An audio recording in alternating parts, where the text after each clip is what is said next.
evening and welcome. Ms. Motika, can you please, first I'd like to call this meeting to order. And Ms. Motika, can you please lead us in the pledge? I pledge allegiance to the flag of the United States of America and to the republic for which it stands, one nation, under God, indivisible, with liberty and justice for all.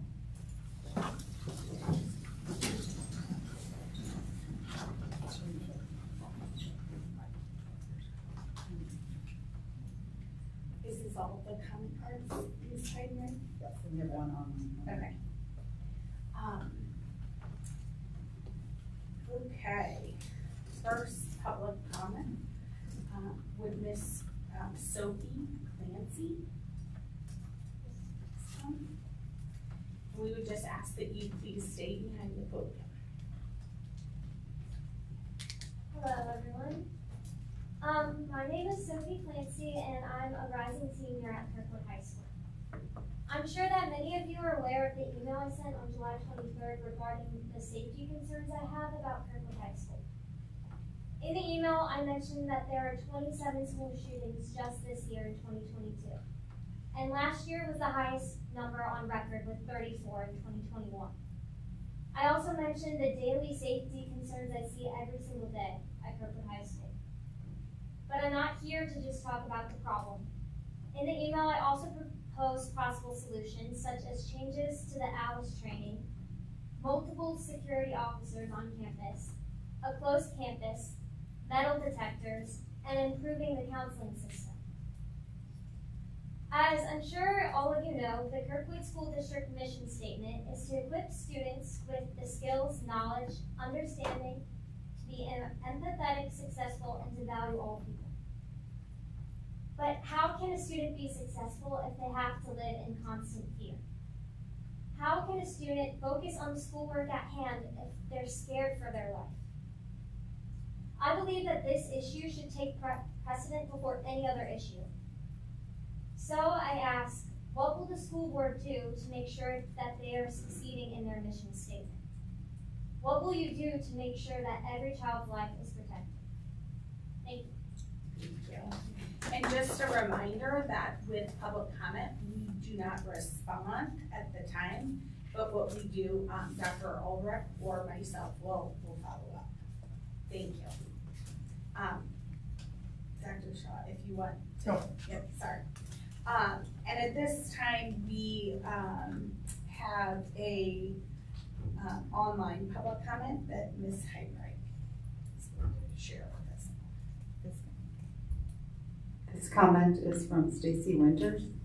Good evening. I was told by the superintendent in an email on May 19, 2022, that the results of the library processes review and updates would be shared at the July 25th board meeting, which is tonight. I noticed that it was not on the agenda when it was posted a couple of days ago and received an email from the superintendent this afternoon stating that the work would not be included in tonight's meeting. While I appreciate the notice, it seems a little bit like too little too late. Why do the KSD leaders continue to delay this important update, and when do you plan to share this information? What work has been done, and when can specific answers be expected? Parents and citizens want to know how you are going to communicate to students and parents which books have mature themes and sexually explicit content. We specifically want to know why, when we are told that a book has been weeded from the library, that doesn't mean the title is actually off the library shelves and no longer available to students. We want to know why you are buying books under the curriculum and instruction budget that include live sex scenes with description of how it feels, with the author's acknowledgement that the reader's response may be intense arousal. Why are there books in the library that say, we're each busting a load into this bottle, if you don't come you have to drink it, or hey, suck any good dicks lately, or you surprise yourself by asking her to cover your mouth as you come while she F you, muttering about her C and how it's filling you up. She shades her C smooth and it glows like the inside of a conch shell. She loves wearing a harness. You suck her off that way and she comes like it's real. You are both perpetually wet. You F, it seems, everywhere beds and tables and floors over the phone. It is always stated before the public comments section that the board and administrators cannot respond during the meeting, but will follow up with the speaker with responses to questions. Since countless emails asking these questions have gone unanswered, I had no option other than to bring this forward publicly. Please answer the above questions and also explain to the community in what context is this sexually explicit material appropriate for adults to share with kids, and when will we get some actual answers? Thank you. Thank you, Ms. Hagright.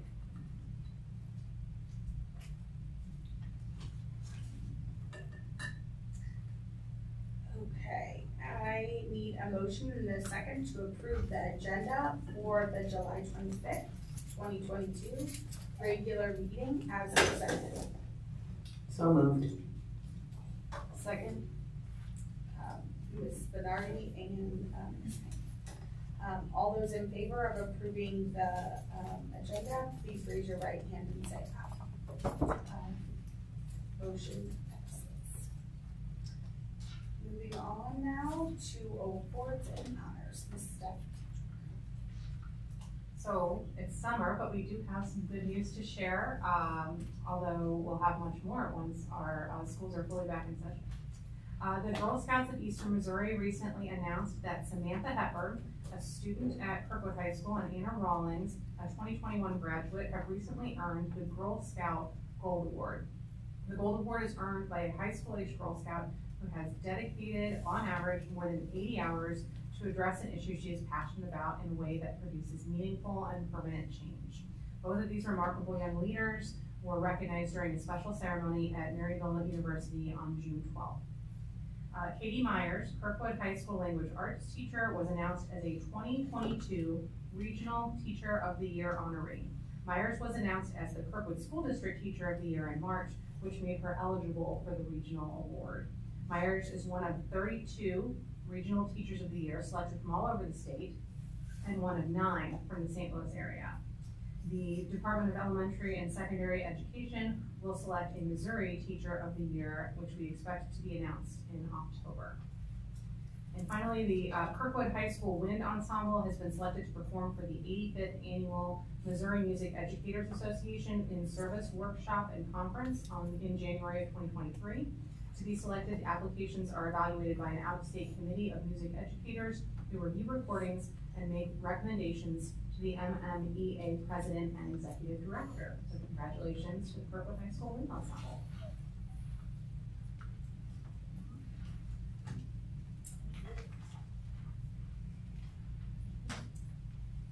Okay, thank you.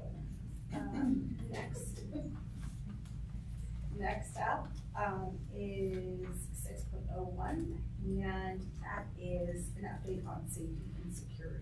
I will at this time turn it over to Dr. Mulder.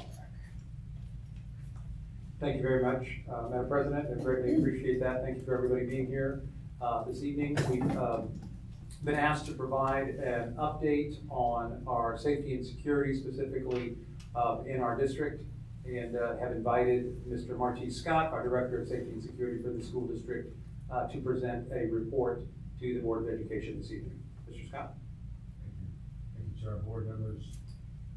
Thank you to our board members as well as our guests in the audience and those that are online.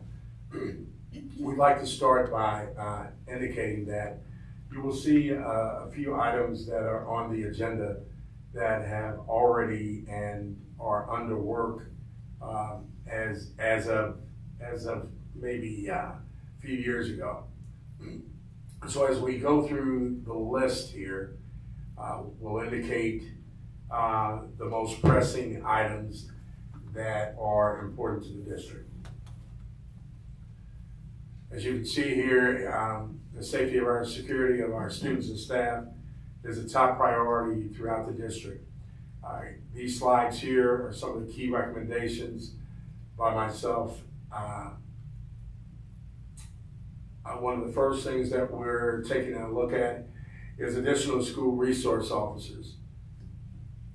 As you know, that we do have Kirkwood Police Department within our schools already, and we'll continue to do our best to increase the staffing to such.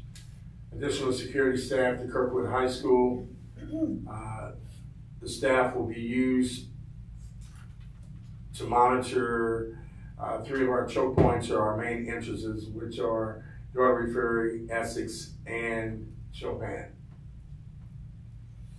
When we talk about procedures, we'll reinforce a policy which we have been doing anyway, keeping the exterior doors locked at all times.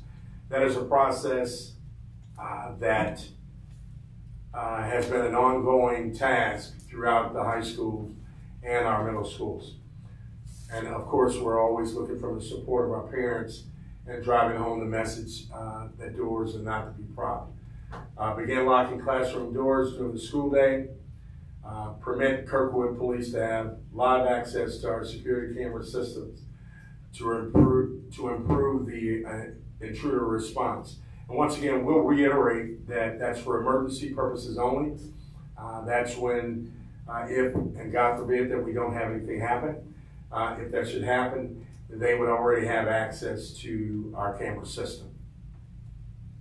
As we move on to training, training takes place every year. One of the more specific trainings that we do, which is ALICE, which is Alert, Lockdown, Inform, Counter, and Evacuate.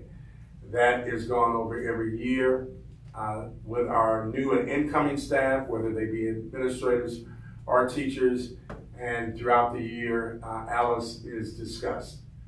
Crisis Go is a communication that we use. That training will also take place. It is a training that we can send out certain alerts to our different schools as well as to our staff, and then they act accordingly depending on what the drill may be. We also drill. We're going to talk a little bit more about our Raptor System, which is our visitor management system. Anybody that enters into our school, that ID is run through Raptor to make sure that we don't allow any visitors that have that criminal background regarding anything that involves any of our students, any of our children. So that's a key one. Stop the Bleeding, which is something that was implemented probably about 2 or 3 years ago. And that's a kit that's been put together, and staff are trained in regards to making sure that if we should have a crisis of any sort, that our students or staff will be attended to as quickly as possible until services arrive to take care of our student staff. As we talk about equipment, we are very, very thankful for Prop R. Once again, we'll have upgrades to our camera system. The project is currently underway. Cameras cabling, which is always a task when you have our buildings that weren't equipped with them to begin with. To be completed this summer, and camera equipment is expected to be completed this fall. Replacement of digital radios, that is underway. We've already received some radios that will be deployed at necessary schools that needed to be either replaced or added. That is taking place. Additional card readers. Those are when you enter our schools. Those card readers are important for quick access for our staff to get in and out of the building, as well as the police department if they should have to respond. When we speak in terms of supplies, emergency backpacks for all buildings, whether they contain flashlight, blankets, gloves, cold packs, a number of items that will assist in making sure that we can attend to our students or staff if needed. Develop a new and consistent emergency evacuation plans. That is ongoing, folks. Sometimes they change throughout the year.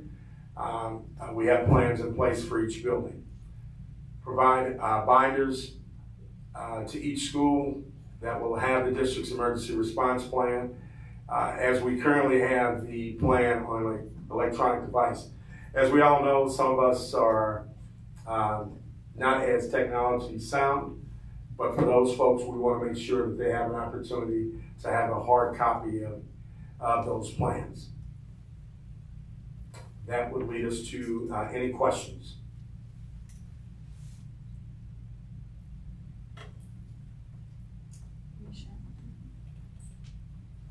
Thank you, Mr. Scott, for the presentation. Just a question. I didn't hear or see anything mentioned about school IDs. I know that high schoolers wear IDs. Is there any plan or anything in place now where That each student is supposed to have their ID, and when accosted in the hallway, they're asked to produce their IDs. I know that for a fact because my office is located within the high school, and I think it's very important to address your question. They are supposed to have their IDs, and if accosted, they are to produce their IDs. So is there a plan though to make, because if someone does get in the building, I mean, you know, if they don't have their ID, they can't be identified as a student, so. That's a conversation. That is a conversation that is being held with the principal as we speak.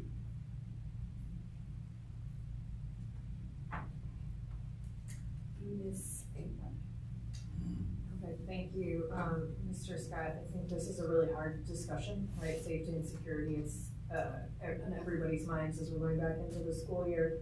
I appreciate how much time you've put into all of this and, you know, all the things that you and your team are doing. And I also want to just thank our Safety and Security Committee and all the hours and time that they put in to have some of these conversations. I do have two questions. We have a really good relationship with our police department, but can you also explain on one of your slides, you highlighted that we want to look at hiring more SROs and possibly a safety staff. What would be the difference between those so that our parents are kind of aware of what those two do? Between the SRO and the safety staff. Yeah. For the SRO is engaged in making sure that our staff as well as our buildings are safe. That's the role that they would have, and to engage in any potential criminal activity that may take place. And also, but the key with our SROs is the relationships that's built within our buildings. They spend a considerable amount of time, whether it be talking to students in and out, encouraging, and all of those officers that we have on staff, they do a very good job of doing that. Now, the difference between the safety liaisons that we're speaking in terms of bringing into the buildings, those liaisons would act as security as well as our eyes and ears, as in the same walk that we use with our walking counselors. I think it's also important that we make sure that we engage our students on a daily, and that's what those officers, the security liaisons, would be doing. Perfect, thank you. And again, I just really appreciate both of those sentiments based on everything we've heard, and thank you to our SROs as well. And then my second question is, you highlighted the slide with all the different training. Can you just really briefly highlight which of these are best practices, maybe which has been around for a while, and what other districts around us are doing as well? As we speak in regards to the training, Alice has been around for some time, and it's once again it's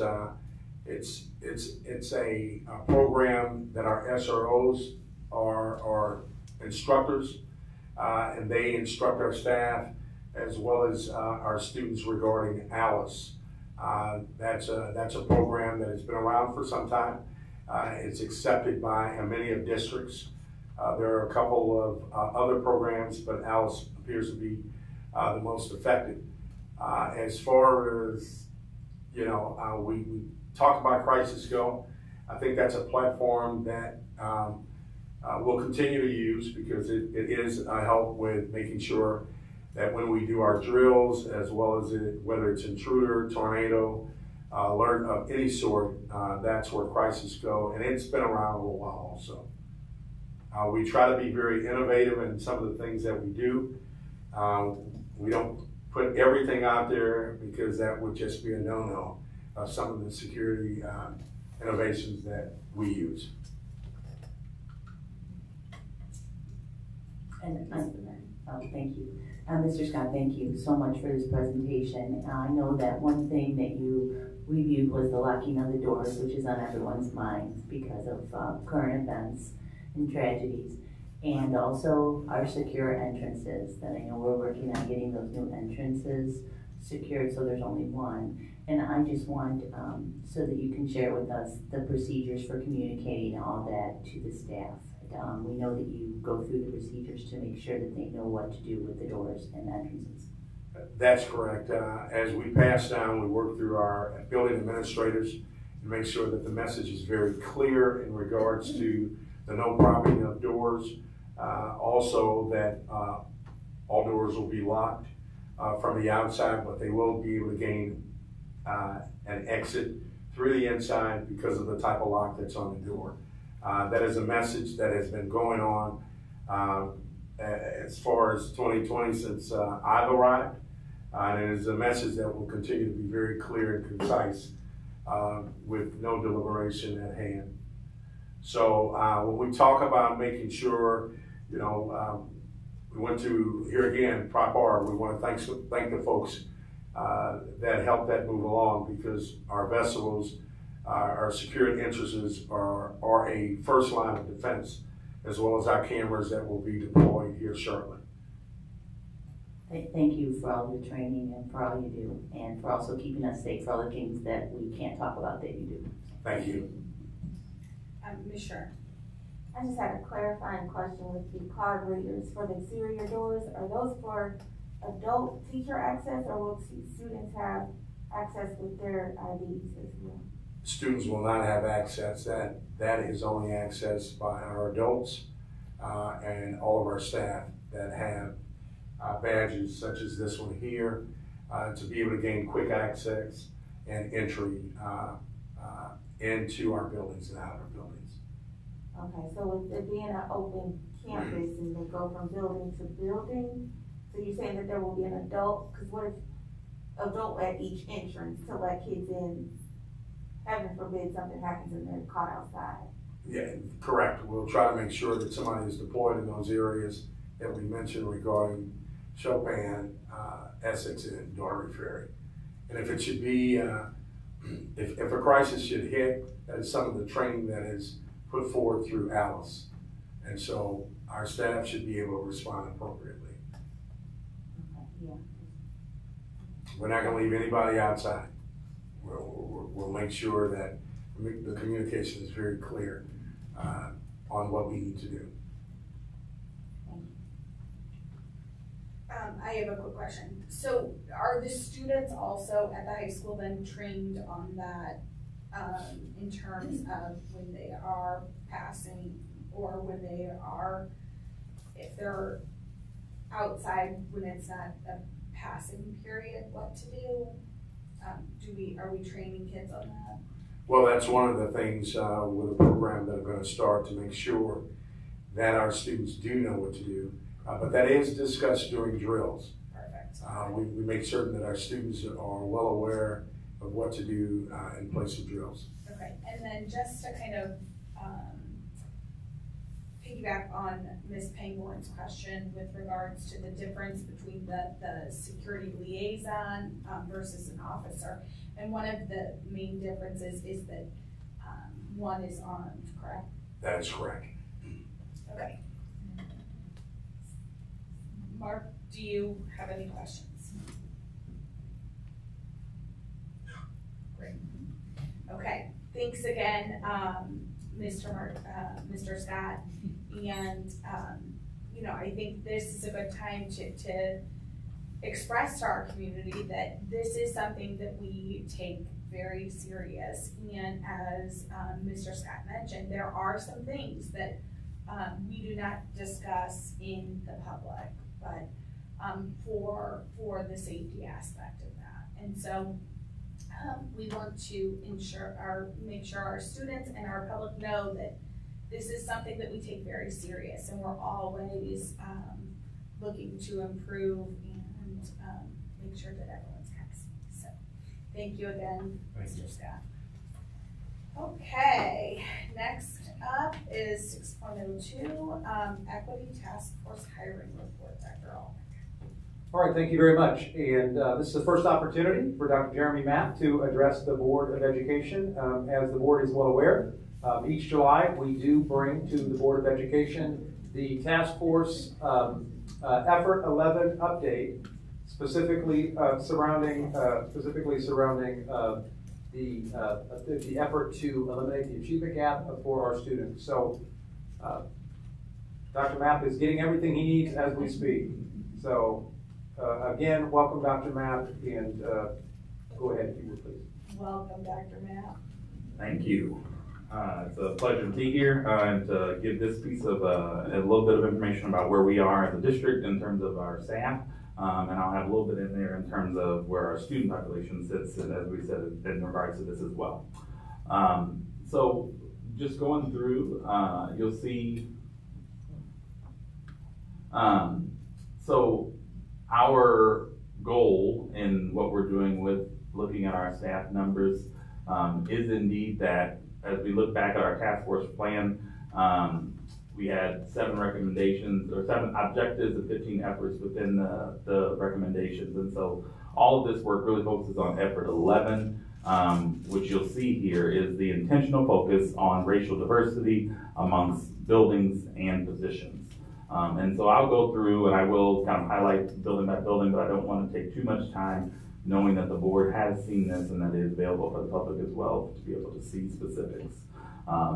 So you'll see here all the information that will be presented both now and then also again in December where we are in terms of these numbers as we continue to focus on making sure that we have this racial diversity amongst our staff. So the data will come from prior to this meeting, the July 13th meeting, all board approved positions as they are specifically in Finance Plus. And so you may notice, for example, you may not see counselor or social worker. Well, counselors are certified staff, and so they are under the certified teachers.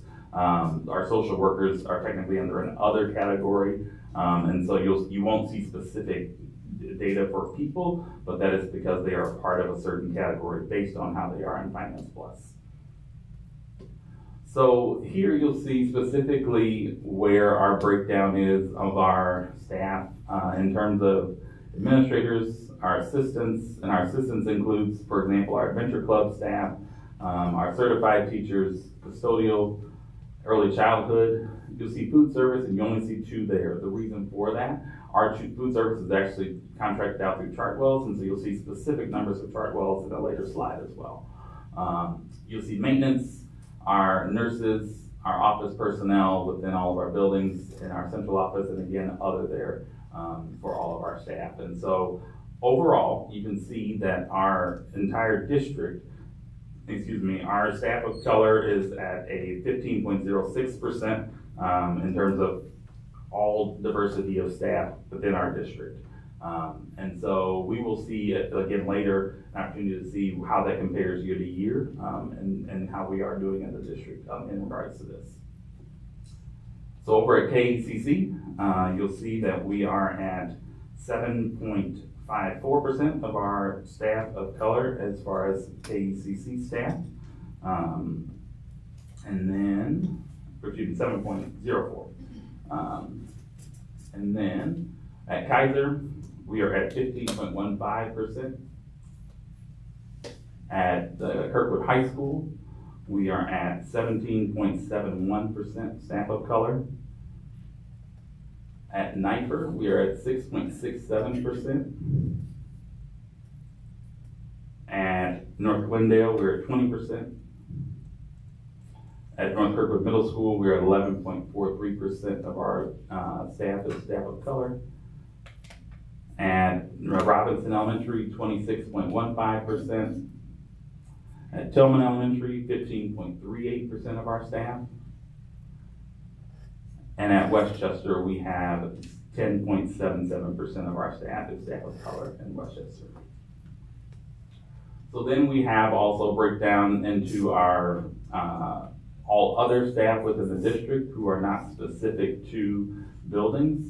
And so you'll see 6.25% of our staff within all of our other additional district staff And then we'll break into our specifics of our our contracted out. And so you'll see Chartwells here. We have 42.31% of our Chartwell staff,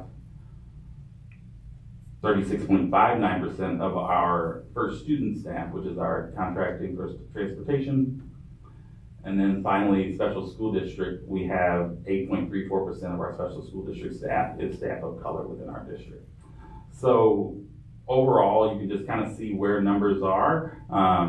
You know, as a basic threshold and thinking about how we move in society, my ideal number is a starting point, knowing that equity work is always changing and always evolving. We don't really reach a mecca, if you will, as far as equity. We are always working to do better. And so I think that right now, if we look at our student population, we're right at almost 20% of our student population is students of color. We would hope for that to be reflected within our staff. And again, that doesn't mean that once we reach that, we stop. It just means that that's our goal, because we're not there yet, and we continue working to improve and do better with different things as far as that. So specifically, going all staff, here is our numbers within our district, and then broken down by building, just racial makeup of our staff, and then a comparison year by year. So from last July to this July, pretty stagnant numbers. Right around 85% of our staff is white, with the remaining about 15% then would be staff of color. And so again, that our goal, thinking about 20% as a current goal, that's kind of where we are in terms of that. Looking specifically at our student population, we currently have 21.04% of our student population as a district is students of color. And so thinking about, again, where that 20% idea might come from, that's where really kind of that focus is coming from. And so just to round out the rest of the slides and what you'll see in the data that we have, our certified staff specifically, we're looking at about 88% of our certified staff currently is white, which would leave us about 12% within our staff of color. And then within our support staff, we have about 81% of our staff currently is staff who are white, and that leaves us about 18% or so of our support staff then is staff of color. And finally, we have our certified staff broken down by building as well. And so you can see, and this is actually year to year, the change over a 1 year from last July to this July, building by building. And so the numbers are really just for crunching for later, not really something to dive too deeply into now, but information I want to make sure that the board had as we look at also, again, that same information specifically in terms of our support staff. So that is all of the report, and I will open it up for questions if there are any. Okay, at this time, I'll start from Ms. Bernard, do you know?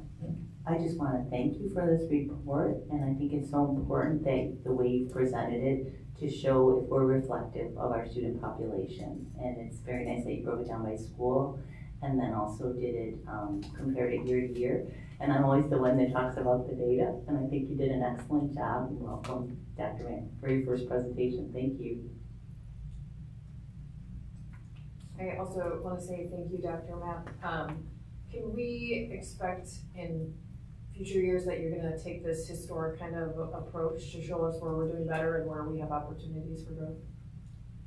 Absolutely. I think I was very pleased. I had some great shoes following Dr. Ambrose Phillips and following some work that Dr. Fields did with this work as well, to kind of give me a framework of how we look at it, but always comparative, and again, not really reaching somewhere, but continuing to improve is definitely the goal and trend we want to make sure we see. Perfect, and I appreciate that comment and sentiment, so thank you.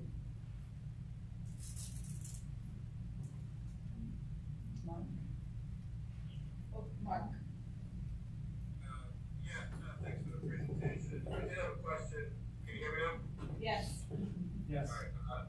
I did have a question. Obviously, our certified staff in particular is not at the numbers that you sort of set as the goal.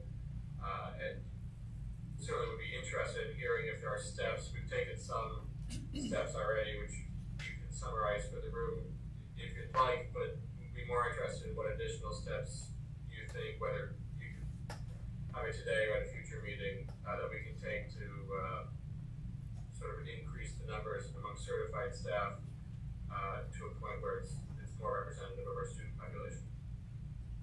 Dr. Mapp, I'm gonna actually let Dr. Ulrich answer that. Yeah, those are great questions, Mr. Boyko, and we'd be happy to provide that comprehensive list to the Board of Education, whether it be at with the Commissioners Board President at another time when the board is together, or with information that I would share in a board update. But we will absolutely provide that information. Okay. Well, welcome, Dr. Mapp, and thank you for your first presentation. And we look forward to more. We're glad to have you back. Okay, so at this time, we will be moving on to the end of the year reports. Dr. Ulrich. All right, thank you very much. And as you can see there, Board of Education, we have several end-of-year reports that we will give to you. You'll hear from members of the team, including Dr. Painter and Dr. Bailey. And then finally, we will hear from Dr. Fields. So this is just a wrap-up of where we are with our data. And you might imagine that we will use this data that we have shared with the board, and it will drive the choices that we will make with regard to setting goals for next year. So as we move through this work, please feel free. We've broken these up, so we have questions after each one. With that, we'll go ahead and talk a little bit about, I'm going to turn it over to Dr. Painter, and we're going to talk about the summary of our benchmark data. So I'm looking over at Tony. It's the summary of the benchmark data. There we go. It's that one there. And so I want to make sure that we set the stage that one of the priority that I have been given by the Board of Education certainly is a laudable, which is the Board of Education wants to know and be confident that we are moving forward and accelerating learning, specifically with regard to student achievement. And so what you will see tonight is consistent with data in the format that we have shown it to you before. We're going to start with our summary of our benchmark data. You can see a summary there on that slide. I think that a couple of things that we really wanted to make sure stuck out, because we're going to go through some of this fairly quickly, and again, as Dr. Mapp indicated, this is something that is available to us online and to our public as well. But with regard to literacy and math, in 8 of our 9 grade levels, K through 8, our spring 22 data were greater than our spring 2019 pre-pandemic. Why are we using that? Because that was the last year that was not disrupted by the pandemic, the 2018-19 school year. Seems crazy to say that, but that was the last year that was not disrupted. And for 8 of our 9 grade levels, in both literacy and math, we are either above where we were in 2019 on our benchmark scoring, or we are at or above the 80% goal that we have set for ourselves. And I think it's very important to note that these are apples to apples comparisons. These are the same benchmarks that we gave to our students in 2019. And this is, we're comparing it to the benchmark scoring that came in 2022. The other thing that I want to make sure I say is these are nationally normed benchmark data that you are going to see presented to you. Does this mean we've arrived? Does this mean we hit all of our goals specific to our strategic plan, which I will, of course, will provide for the board in the future a wrap up of that as we build our next one for 22-23. No, of course not. But we do want to make sure that we do take the time to recognize that even in the midst of the pandemic, even in the midst of this disruption, the fact is our teachers have done some amazing work. The folks that support our teachers have done some amazing work. And this Board of Education has provided the resources necessary for our teachers to get that work done. So again, we're excited about that, excited about our My Savers data, the fewer students reporting being at risk. And without further ado, I want to turn it over to Dr. Painter, and I will say, not all of this data that you see is going to be celebration data. But it will drive the choices that we make on behalf of kids leading into next year. Dr. Painter? All right, well, thank you, Dr. Ulrich. I believe with that last point, you hit all of my talking points. So I appreciate that. Just to go back to the previous slide, I just want to hit on the fact that, well, first of all, good evening, Board of Education, community members, colleagues, I appreciate that. And I appreciate the opportunity to be here to talk with you tonight. We're specifically talking about two of the priority objectives that we had within our strategic plan. And to be honest with you, these two have received, understandably, a good deal of our attention at all of our schools this year. The first of them is priority objective 1.2, which is focused on instructional practices with specific attention to the results of our benchmark assessment data, as Dr. Ulrich just mentioned. Tonight's analysis is going to be relatively high level. We're not going to discuss any details in each slide, but please ask questions if you have them, and if you want me to pause on anything, then by all means, of course, if you'd like to have more time on a slide, I'm happy to do that. As Dr. Ulrich mentioned, our grade level data are very encouraging. In 8 of our 9 grade levels assessed in kindergarten through 8th grade, in both ELA and in math, the percentage of students meeting or exceeding benchmark in spring 22 was higher than the comparison data from spring of 2019, or it was at or above the 80% benchmark threshold. Just as a reminder, we do assess our students in ELA and math on these benchmark assessments 3 times a year. We do the SABRS assessments twice a year. And in each of these assessments, our goal is for 80% or more of the students on a given grade level to be at benchmark, meeting or exceeding benchmark. And essentially what that data represents is that if you are at or above benchmark, then you are deemed to be at low risk at the current time for concerns in that area. So I think it's worth repeating, just as Dr. Ulrich did, and as I said earlier, 8 of the 9 grade levels assessed in both ELA and math, our data either improved from 2019 or they met the goal of 80% meeting benchmark. These are just one sets of data. We know that there are other ways that we can measure our student growth as well. But this is encouraging, and I think it's important that we celebrate them. And frankly, as we looked at the data, we said in many of these grade levels, we would be pretty happy with the growth from 2019, even if there wasn't a pandemic disruption in the last 3 years. And so that is a testament to the work of our students, of our teachers, who we know have had a great deal of pressure on them to help our students, I guess if you will say, recover from the disruption time that was lost. And then to our families as well, who we know have been working very hard with us as partners in this work. So as we look on this chart, for example, this is our first chart, and for those of you in the audience, for those of you at home, I apologize if the numbers are too small to read specifically. But on the gray bars essentially represent the student, the percent of students who met or exceeded benchmark in spring 2019. The red bars represent the exact same data for spring of 2022. And so 3 years later, this is where the achievement levels are, the percentage of students who are meeting or exceeding. And as you can see, while we did not meet 80% in all those grade levels, and so there still is definitely work to be done.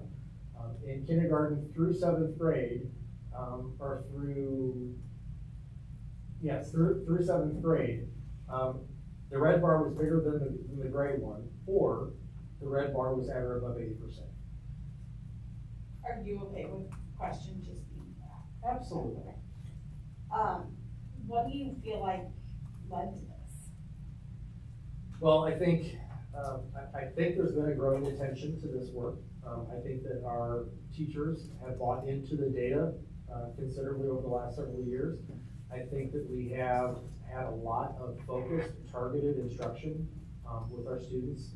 We've talked a lot in the last year, honestly, based on some of the data that we and the resource that was out there nationally on the need to accelerate learning and the need to focus on priority standards. Our curricula have, there's a lot of standards to be addressed. And I think given the time and the energies that are needed to support our students, given some of the disruptions that we've had, I think there was a targeted need for us to make sure that that the priority standards were the number one focus for us at all grade levels. Do you have anything else you want to say, Dr. Lee? Yeah, and I think that, thank you for that, Dr. Painter, but I think that ultimately the work that you and your team did in bringing a recommendation to the Board of Education for this year that we just finished, I think we lay this at the feet of buy-in, especially in our younger or elementary grades, on a comprehensive early literacy plan. Absolutely. On a comprehensive literacy plan that our Board of Education has supported. I'm excited to say that we're going to move into year 2. For that, very excited especially to see the gains that we saw in kindergarten and in first grade. As I have learned, starting year 3 in the district, as I have learned, those have been frustrating grades for us to grow at the end of the benchmarking at the end of the year. And so what that tells us is we've laid a higher foundation, and we can see a definite pattern of where our upper elementary teachers can take what they're given and make that even better. So I want to make sure that I say that very specifically this board has supported the literacy plan, and we are just finishing up year 1. Thank you for that. I appreciate that. That's where I should have started. And Dr. Painter, just for clarification, the gray bar was the classes in 2019, and the red bar is the new classes from last year, right? It's not the same grade. These are not cohorts. Cohorts, thank you, that was what I exactly, pointed out. Okay, that is exactly right. And sometimes we do look at those cohort data, and I appreciate the clarification. Keep going? Yep. Okay. We also disaggregated data to in ways that we typically do. The next slide is going to be looking at our students. It's disaggregated, student data disaggregated by race. And what we specifically did this time was we looked at our students who identify as Black or African American compared to everyone else. We ran the same numbers to compare it against just our white students, because we do want to be inclusive on this, but we also don't want to hide any gaps that we have there by looking at numbers that maybe wouldn't be as inclusive as we'd like. And the percentages did not change very much, and so we wanted to show everybody here on this slide. I will say that on this given slide, the students, the bar that is light yellow is, I want to make sure that my old eyes see this well. The light yellow, 2019, for our students who identify as Black or African American, and the dark yellow is those, not the same students exactly, but our students who are Black or African American in 2022. The light green are everyone else in 2019, and the darker green is everyone else in 2022. Again, these are not cohort data, so these are different groups of kids, but grade level comparisons. You can see, obviously, the first thing that jumps out to me, and I don't want to analyze this too much for people, is that it's very challenging, very frustrating to see the gaps.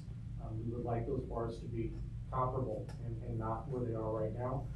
I will say that there are also some grade levels where our students of color, our African American students, lost ground in 2019. And that is not okay, particularly at the levels that it appears as though they have. But I will also say that there are some grade levels, particularly in 6th grade, for example, where the gains made by our students of color, our African American students, are actually larger than not.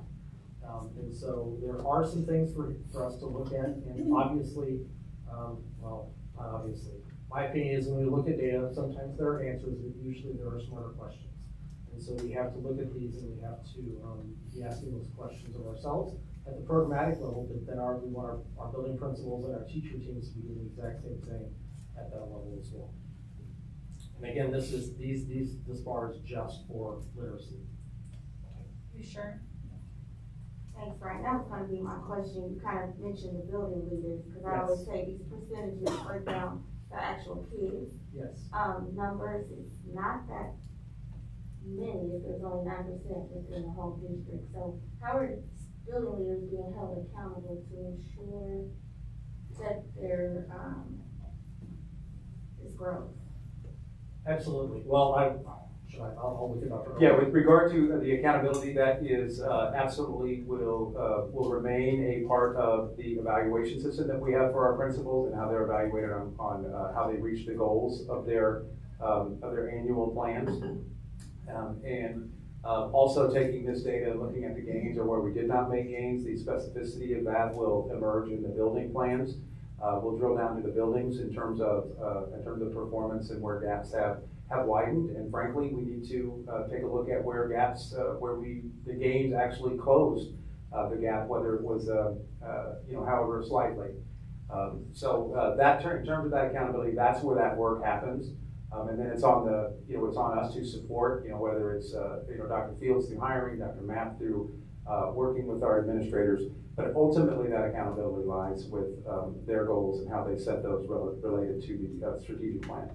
Is there a specific plan? Because we hear that every year and the data charts look the same. So is there a specific plan that teacher or principals have to follow or that you have in place for our building leaders to ensure? Because not all African Americans are failing, so it's not the whole 9%. Maybe, I'm not a number person, I'm just making this up, maybe 5 kids per building. There's no reason why, each name, there should be an individualized learning plan for each of those students. Absolutely, and I will tell you that you've heard me say that both publicly and to board members as we got to know each other, that one of the opportunities that we do have here is that we can make an impact. We have both the resources as a district and in terms of our population, there's no question that we can make an impact. I will tell you that the last 2 years, in terms of the 2 years and a quarter now, have been almost exclusively on whole class instruction, maximizing our students being in person as much as we possibly can while keeping them safe, along with our staff. I can tell you that this data will be used to build very specific plans, and that will be an expectation for our principals moving forward. There's no question. I just want to echo what Ms. Shern said. I'm looking at the numbers because I am the numbers person, I guess. And what I see is that the percentages of the numbers of the African American students, that's a much smaller size of students than the white students. So when you look at percentages, it's much more variable. And I agree that they're not percentages, they're students. And we've looked before, and I know you know what I'm going to say, Dr. Kramer. We've looked at scatter plots before, because this data doesn't really help us understand where those students are. And as Nicole said, so we can see exactly where they are. And I know that you're doing individualized learning for them and you have data dashboards.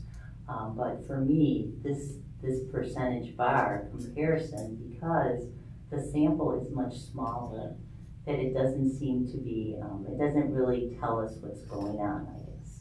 That is my question. So maybe you can present it to us in a way where you can show us that individual student. And maybe you can explain a little bit more about the data dashboard, because I know that that's what you're working on. Well, and I guess I just kind of want to piggyback on this, because to be honest, we don't necessarily know that kids' needs are being met. And we don't know what resources are being used to meet the needs of kids. And so I think to Nicole's point, what the expectation is that moving forward, that we need a specific plan on that needs to be presented to the board on how this is going to be addressed. Is that what I'm hearing, Ms. Shern? Okay. So in that specific plan, Ms. Shern, are there certain things that you would like to see in that plan, or can we circle back and see what Dr. Ulrich comes up with, and then? Yeah, that's fine. I would like, we can't use student names, but at least if they're identifiable by a number, 1, 2, 3, just so we can see the progress, because if we. So what you're saying is you want to see a scatter plot to see if these students are making progress. Yeah, because it shouldn't. And then also what the plan is to help students make. And how they're being, how building leaders are being held accountable. What's the building, it's not on you, it's that principal. What is he or she doing to ensure that kids aren't getting to high school with one credit or. And you know, so, like, just to piggyback on what you said, Ms. Andrews, is the word I heard and that was resonating with me and I wrote down immediately, Ms. Sherm, was personalized. Is what I feel like I'm hearing from you and other board members is you want to know and be confident that there is a personalized plan for any of our students who are not performing at the level that we would expect. And that is absolutely something we will provide. Well, and then to kind of piggyback on that is we need to be confident that the parents of these children who are not performing know that their child is not performing. No parent should be wondering if their child is performing or not. No parent should be wondering where their child is. We should be giving that information. Proactive. 100%. So,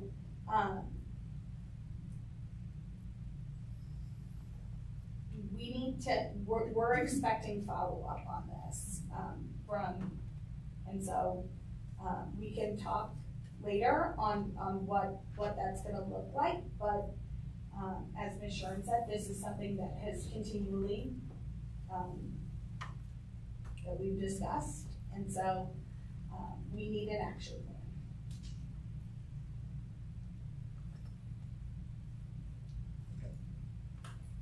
I appreciate that, and we will get back to you on those with those. I just want to point out that these data don't necessarily account for all of the growth that students are making.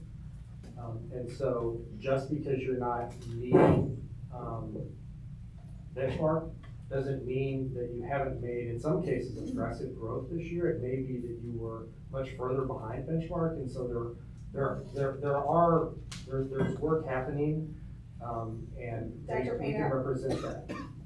We know that work is happening. Okay. The next slide is looking at our students who have IEPs, who met or exceeded. Again, the gray bars from 2019, spring 2019, and the red bars from 2022. Change this slide. Oh, sorry. That's,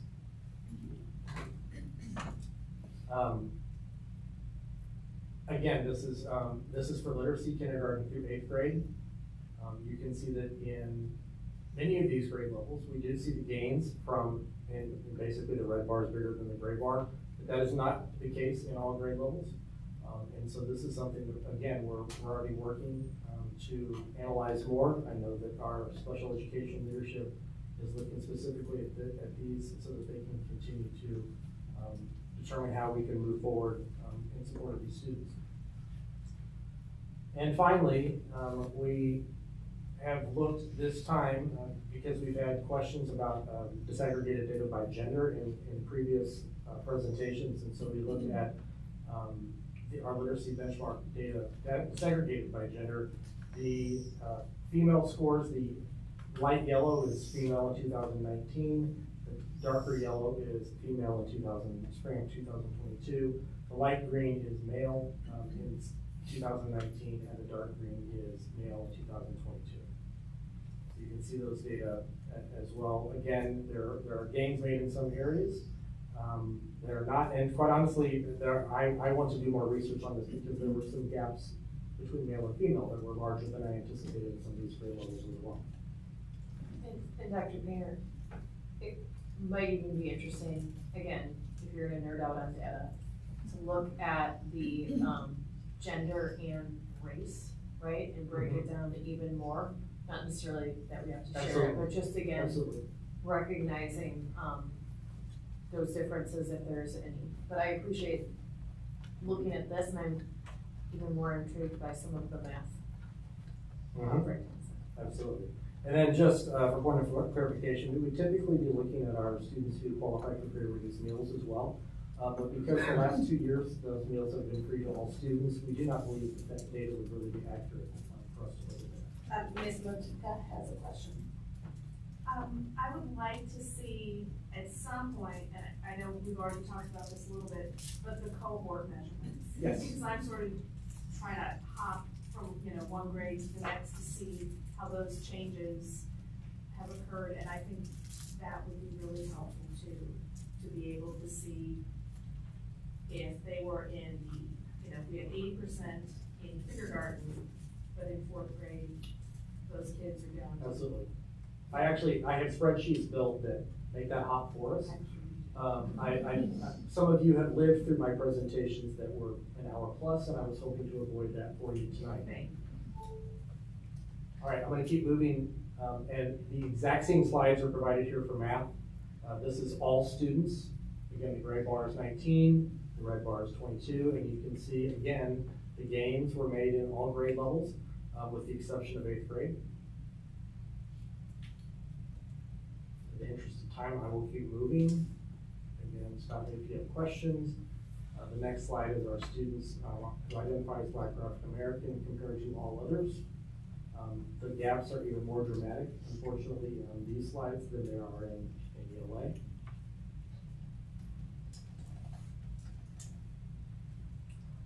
The next slide is our students who have an IEP, or students with disabilities. Gray is 19 and red is 22. I will say it is very encouraging to see some of the gains across all of these charts in 1st and 2nd grade, considering that those were the students in kindergarten and 1st grade when all of the disruption started. And so that is a positive, I think, for us to be looking at. And then next up is our students. Should I keep adjusting these? Again, segregated by gender. Yellow is female and green is male. And Dr. Painter, what really stood out to me when I looked at this versus the reading is how much lower our female scores are in almost every grade level, right, in comparison. It just, again, it really concerns me, and would love to get more detail on what we're doing to look at that gender inequality here. Absolutely. Well, I think that maybe what you're, like, not only looking at it, but a plan on what we're doing to change it. Is that what you're? Yes. Yes. Okay. So just so we're clear. Yes. What you said. Okay, next I'm going to shift into our SABRS self-report. Again, this is also from Passport. This is also, we looked at 2019. Actually, it's the late winter because we do it twice a year. From 2019 and 2022. The SABRS stands for Social, Academic, Emotional, and Behavioral Risk Screener. And this particularly is a self-report that we give to students, all students in 3rd through 8th grade, and actually we started giving it to students in the high school. You'll notice on the first graph, if I actually, yes, I did change it, that we did not have data from 9th grade or 11th grade from 2019 because we started since then. And so the good news is we know that we have students who've been impacted. And we definitely have students who are at risk, they're telling us that. But the good news is that we had fewer students reporting it, at least on this assessment, in 2022 spring data than we did in spring of 2019. Again, we'll just keep going. The next slide is... I have a real quick question on this. Yes, so I know that we have been bringing it to the high school slowly but surely. This is the year that all 4 years, I see Dr. Bailey saying yes, so. Yeah, we're also looking at whether or not the Panorama survey gives us a little bit more robust data at the high school level in particular. So we're going to kind of, I can't 100% say that it'll be the SABRS one, but we're definitely looking at assessing all high school students. Thank you for the question. The next slide is our students who identify as Black or African American.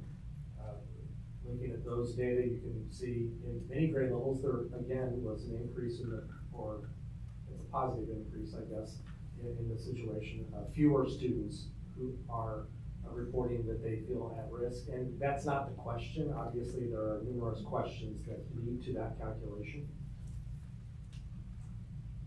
The next slide is our students who have IEPs.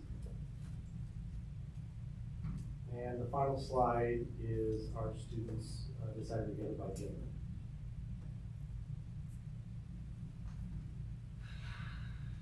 then, once again, here's the summary data. If I want you to walk away with anything, these are the talking points, I think, from the first presentation.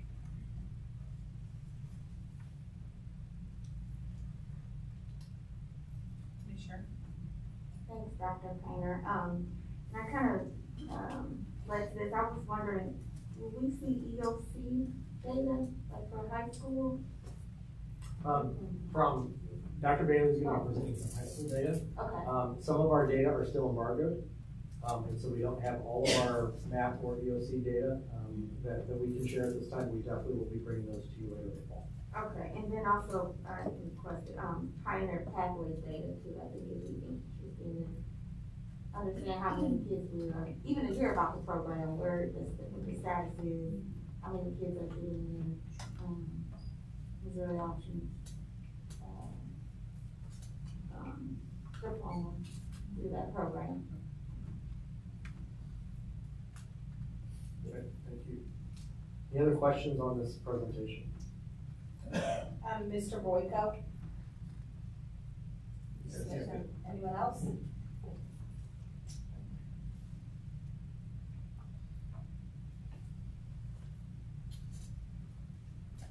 And so Dr. Albert, you'll just follow up with the board, if you don't mind, on kind of what the outcomes of what the asks were. Absolutely, I've been taking notes, thank you. Then the next that we have, I believe, Dr. Painter, you're going to continue to talk about the summary of our Panorama baseline data. I don't want to take your talking points this time, other than to say that this is a commitment that our board has made through the approval of the strategic plan, the 5-year strategic plan. This was our first year that we took fall data and had that compared to our spring data that we gave to our constituents. And I can tell you that we did not see the movement that we wanted, and it continues to reinforce the idea that this is absolutely an area that we want to make sure that we are improving on consistently each year.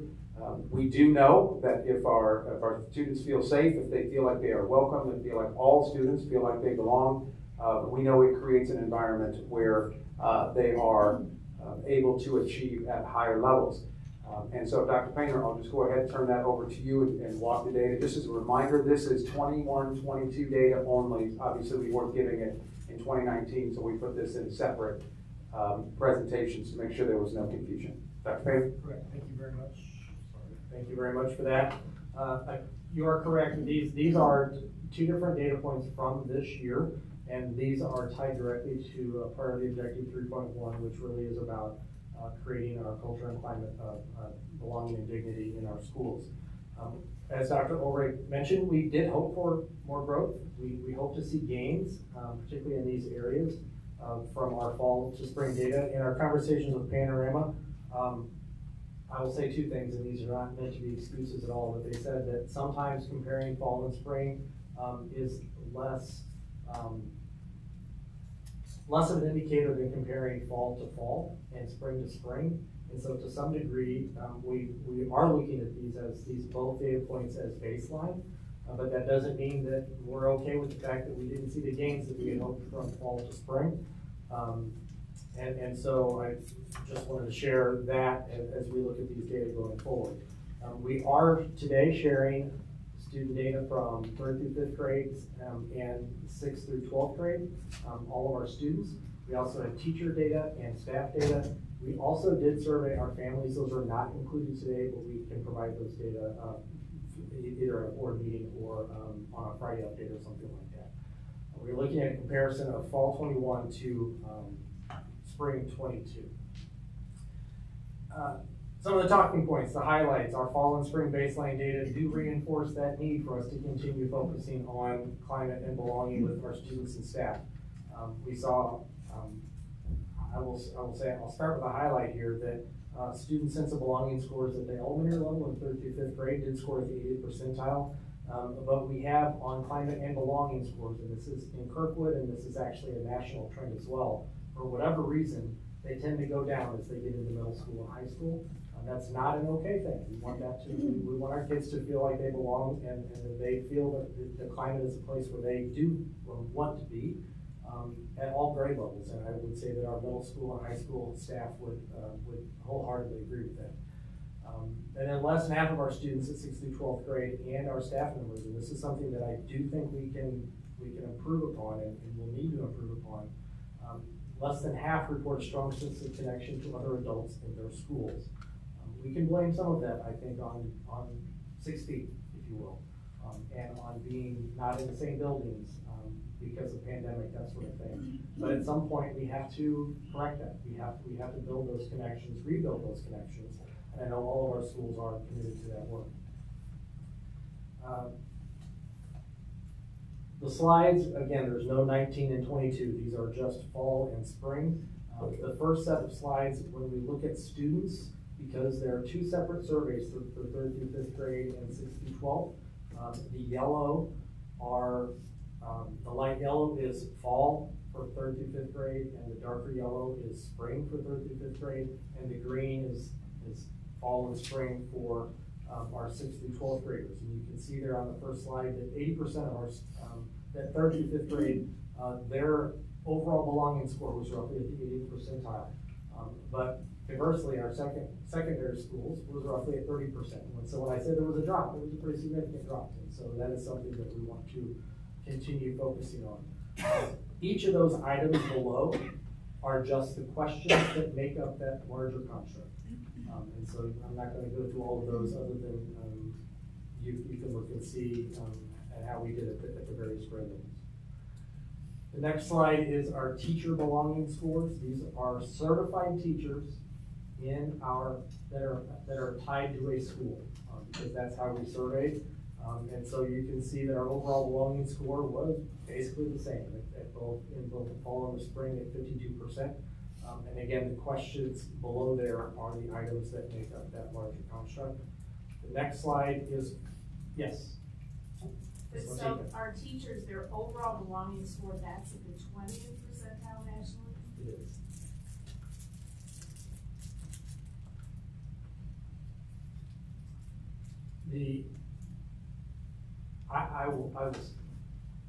I will be interested to see if that changes next year, because I do think that there are schools across the country who this year was different, but it's 20th percentile, and obviously that's not something that people do. We need to improve upon that. There could be lots of reasons for that, and that's why we have to be asking those questions. The next set is these are for support staff who are tied to a building.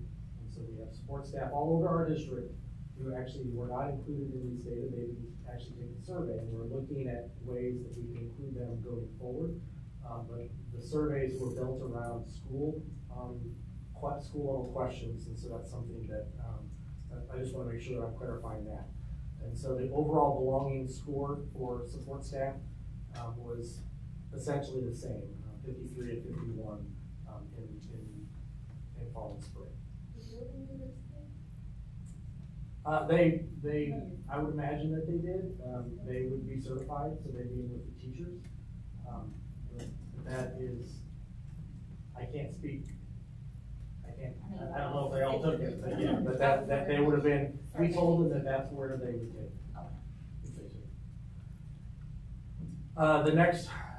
The next set is for climate. So those are all belonging. These are for climate. I have a quick question. Yes, ma'am. You're fine. Are you looking at this breakdown by buildings? Absolutely. Absolutely. And for that matter, our building principals have been doing that as well. We spent considerable time at our June retreat with Panorama folks doing some training with our principals so that they could, because that was the first time that they had access to some of the charts that were comparison data as well, but they had already looked at their data before we even got to that. The next level of surveys are, again, for student climate. So again, yellow is our 3rd through 5th graders and green is our 6th through 12th graders. And you can see again, there's, I got it. Sorry. You got it, thank you. Then on this slide, yellow is 3rd through 5th and green is 6th through 12th. And you can see pretty much across the board on the items that are asked of our elementary students. I think elementary students just answer more favorably sometimes, I don't know. But that, you can look at those. Our teacher data is the next slide. Looking at fall versus spring. And not only did we not see the gains that we would have hoped, in some of these we actually saw a drop. And so I believe that every one of our buildings had, well, I know that they had a goal of this last year that will continue going forward. I believe every building had a committee that was focused specifically on this work and will continue to, and they've already been analyzing these data with the committee. And then next up is our staff climate data for support staff that are tied to a building.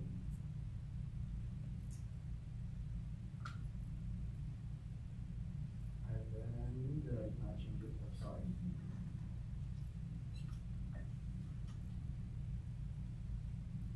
And once again, there's a summary. And so I'll ask questions, or answer questions. If you have. Ms. Sharp? Thank you, Dr. Painter. How many surveys were completed for both staff, students, and teachers? I do, actually. Student responses in the fall, it was 3,204, and in the spring it was 2,820.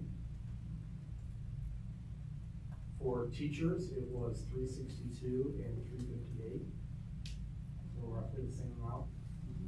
And for support staff, it was 204 in the fall and 181 in the spring. And Ms. Stern, for your future reference, it's included at the bottom of those slides. Just so you know, I saw you taking notes, but it's on each of those slides you can find it. Yeah, at the very bottom, kind of in between Kirkwood and the strategic plan. Yeah. My eyes aren't good. Not the left. I saw you reading on your reference. Oh, okay. And then, is it possible, because it would be interesting once you broke down the benchmark data, to see the responses based on race and gender? We can, yes, and we will.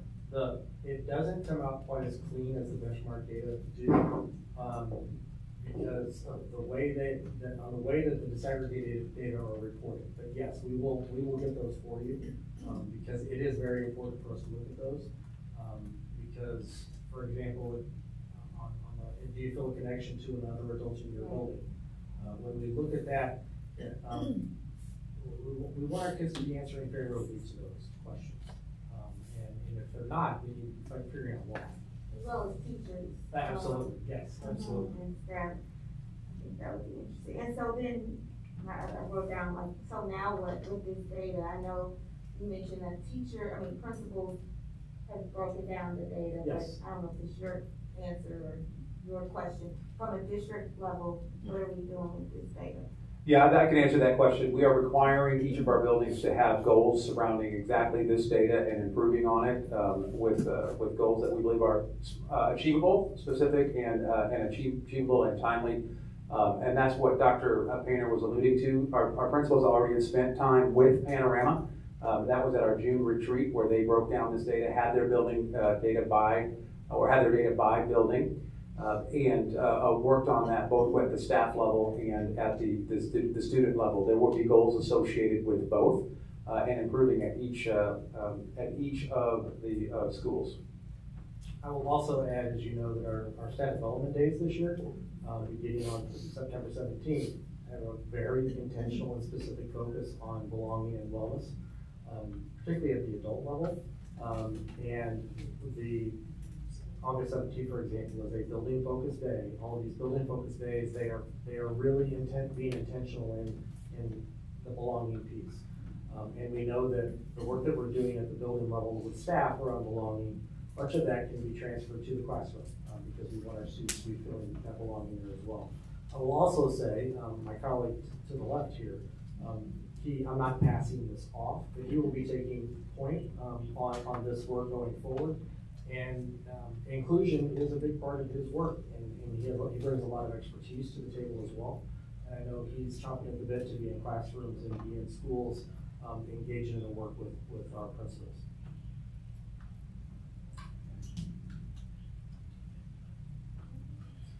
Ms. Hayward, sorry. Dr. Painter, I have two questions.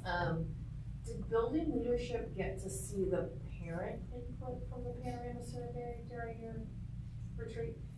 Absolutely. They have access to all of their school-based data. They can see every dashboard that there is, and they've been analyzing that as well. Okay, and will any of that information or input or summary be shared with some of the PTOs or groups in the different schools?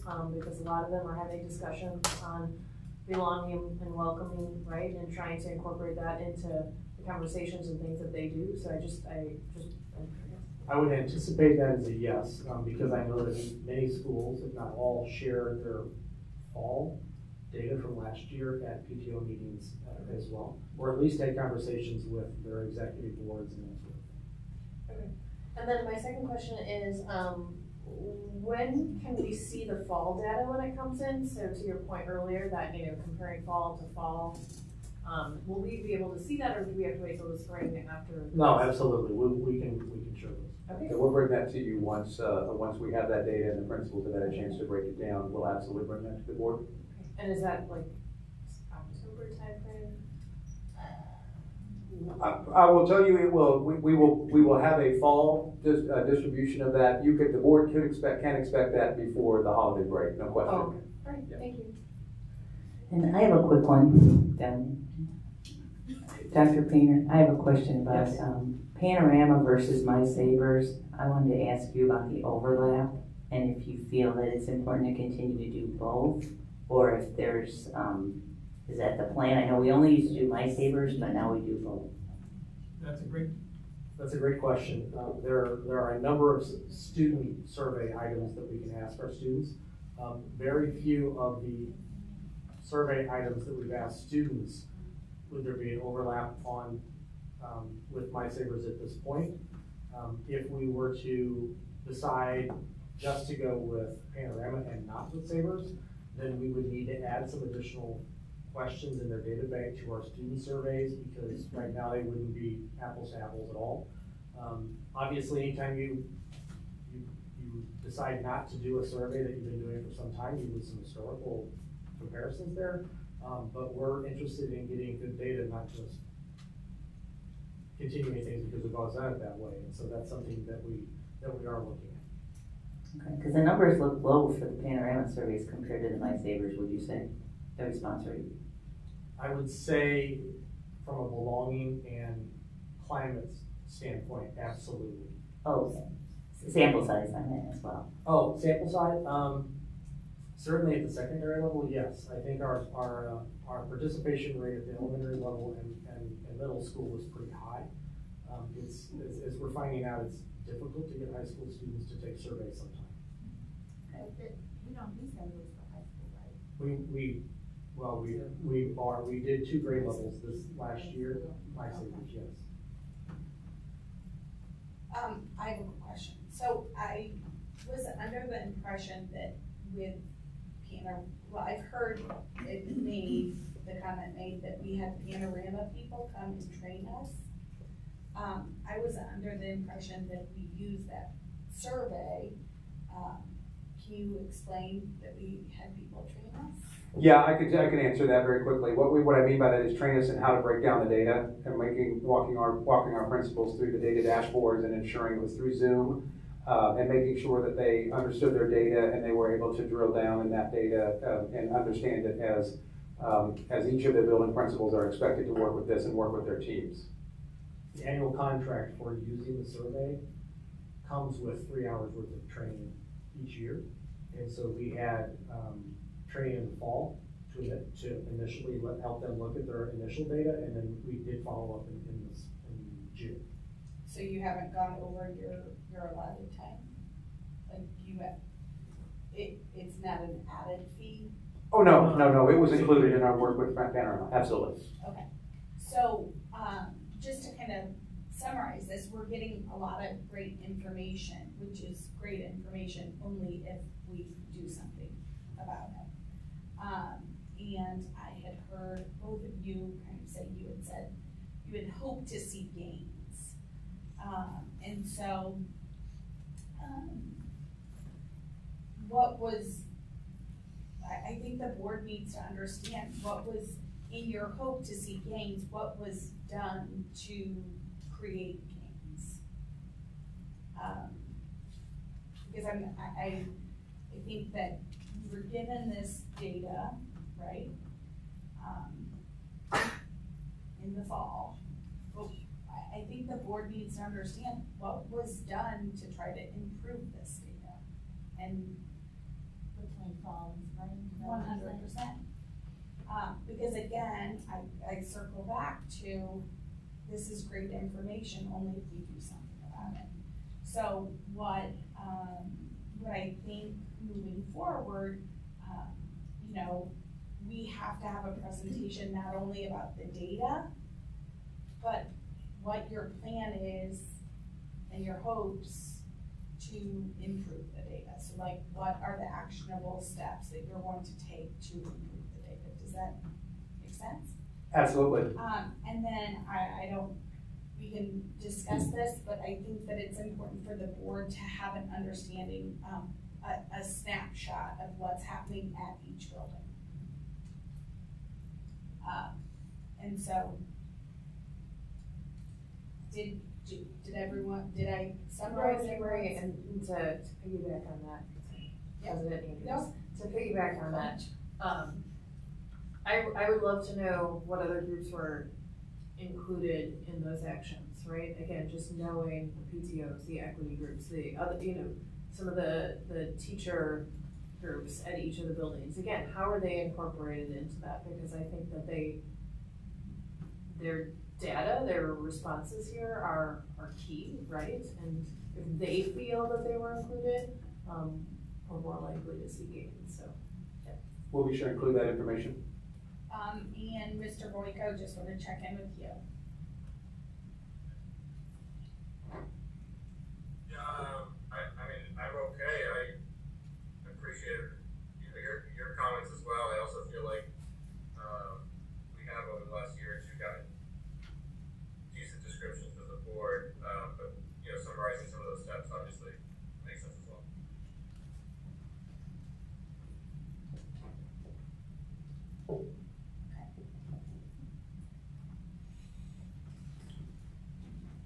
Next up is Dr.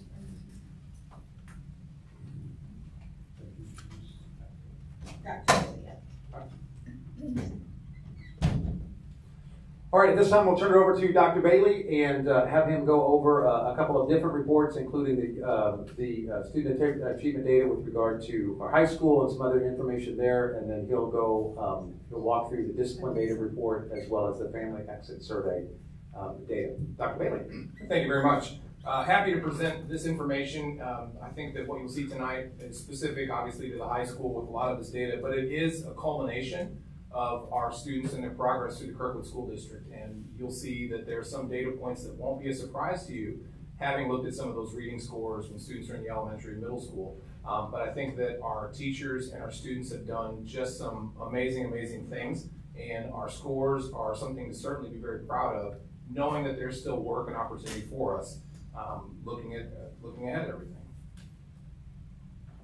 Not sure why that.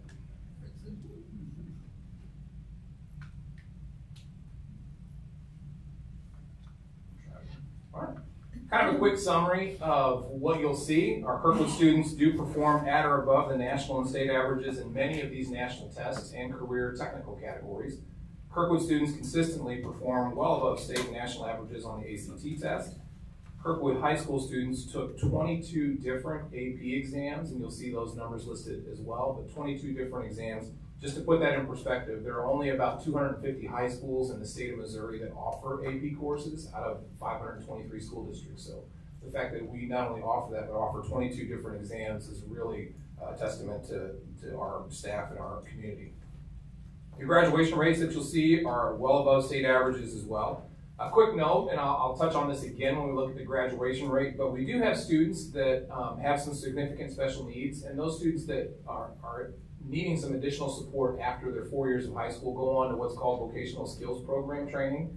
Unfortunately, the state of Missouri does not count a student who continues in that program as a graduate within the 4-year number. So if a student completed all of their credits in their 4 years, but they need to go on to some additional career training because of their specific needs, unfortunately, we don't get to count them in that 4-year graduation cohort. The good news is that the state allows a 5-year, a 6-year, and a 7-year to capture that at some point, but it is a little disappointing that the state counts that student essentially as a dropout, but we do look at the 5-year and 6-year. So I do want to set that stage that to not make the assumption that when we look at a graduation rate, anything less than 100 is that somebody's dropping out. It could be that students are continuing, and we have quite a few students that continue on in that vocational skills program. And we do have our Black African American scores in most of these areas are below KHS averages, but in good news, above many state averages as well. So there's opportunity for us. Kind of take a look at the ACT scores first, and kind of to reinforce why is an ACT important. For a very long time, it was kind of the gateway into college. It was a college entrance exam. Given the pandemic, lots of colleges are rethinking and revisiting whether or not they want to continue to use ACT. But it is, for now, one of those entrance exams that we have. A lot of schools have adopted what's called a sliding scale. So depending on your ACT score, your GPA, and class ranking, you would have different scores needed for entrance. One score that I was a high school principal, we always shoot for is a 24, because a 24 is pretty much guaranteed admission to Mizzou, the state kind of flagship university, regardless of some other scores. So if you can get a 24, then you pretty much can get into that situation. So you can see the breakdown since 17, 18, 18, 19 of our ACT scores, and what's really impressive here is that you wouldn't know there was a pandemic that happened when you look at these scores. I mean, our students have done some tremendous things. I do want to emphasize, this is not a score of the graduating class of that particular year. It's whoever took a test that year and the highest score that they took. So this may include juniors and seniors taking it. Another thing to point out is that the 21-22 scores don't include the July scores. Most high school principals know the July test is a little bit more friendly, I guess you could say, to our high school students than not. So our scores do typically go up. We can also use for averages what's called, it's a secret that we keep in. We have a high school student in here, and she's like, wait a minute. We also use what's called a super score. So with a super score, you can take the best score in each sub-score and add that up to get a composite as opposed to just the straight composite. So many colleges have started accepting that as well. So we have a lot of students that will take that test 4 or 5 times, really study for one area as opposed to another, just to bring some of those super scores up.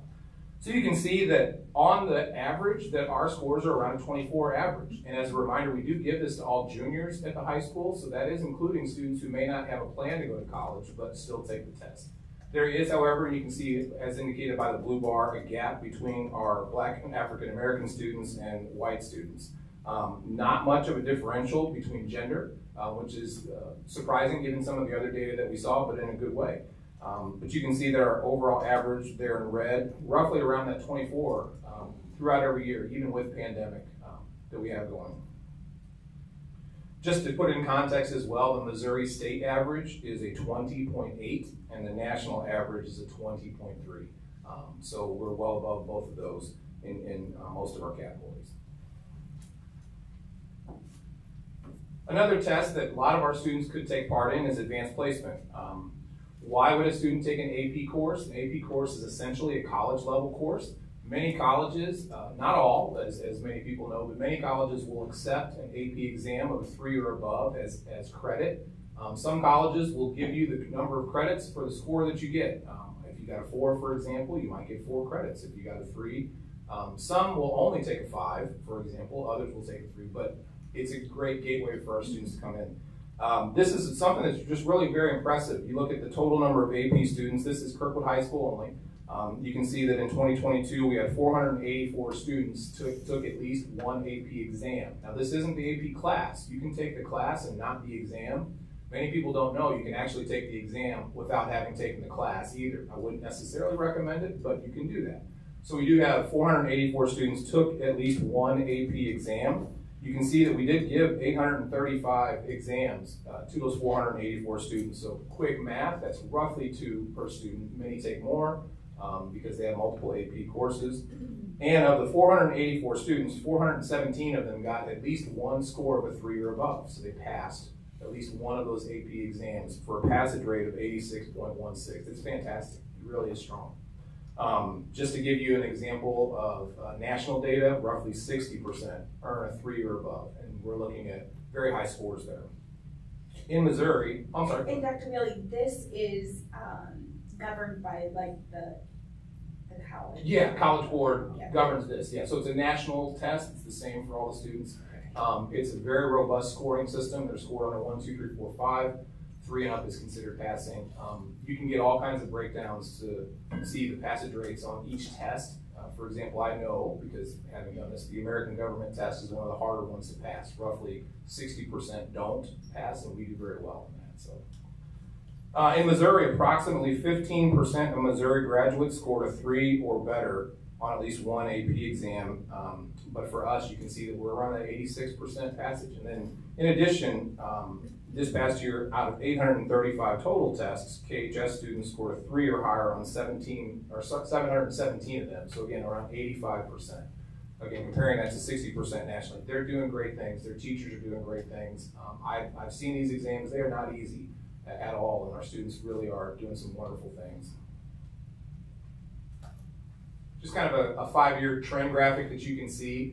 What you can see is a little bit of a dip with pandemic between 2020 and 2021. Some of that comes with some of that lost instruction, especially after March of 2020. Some classes are sequential in that they build on each other, especially in the science area, that if you miss some things of year 2, for example, that's a test in year 3, it's hard to come back. But these are still well above those national averages of around 60%. So our kids really did some good work.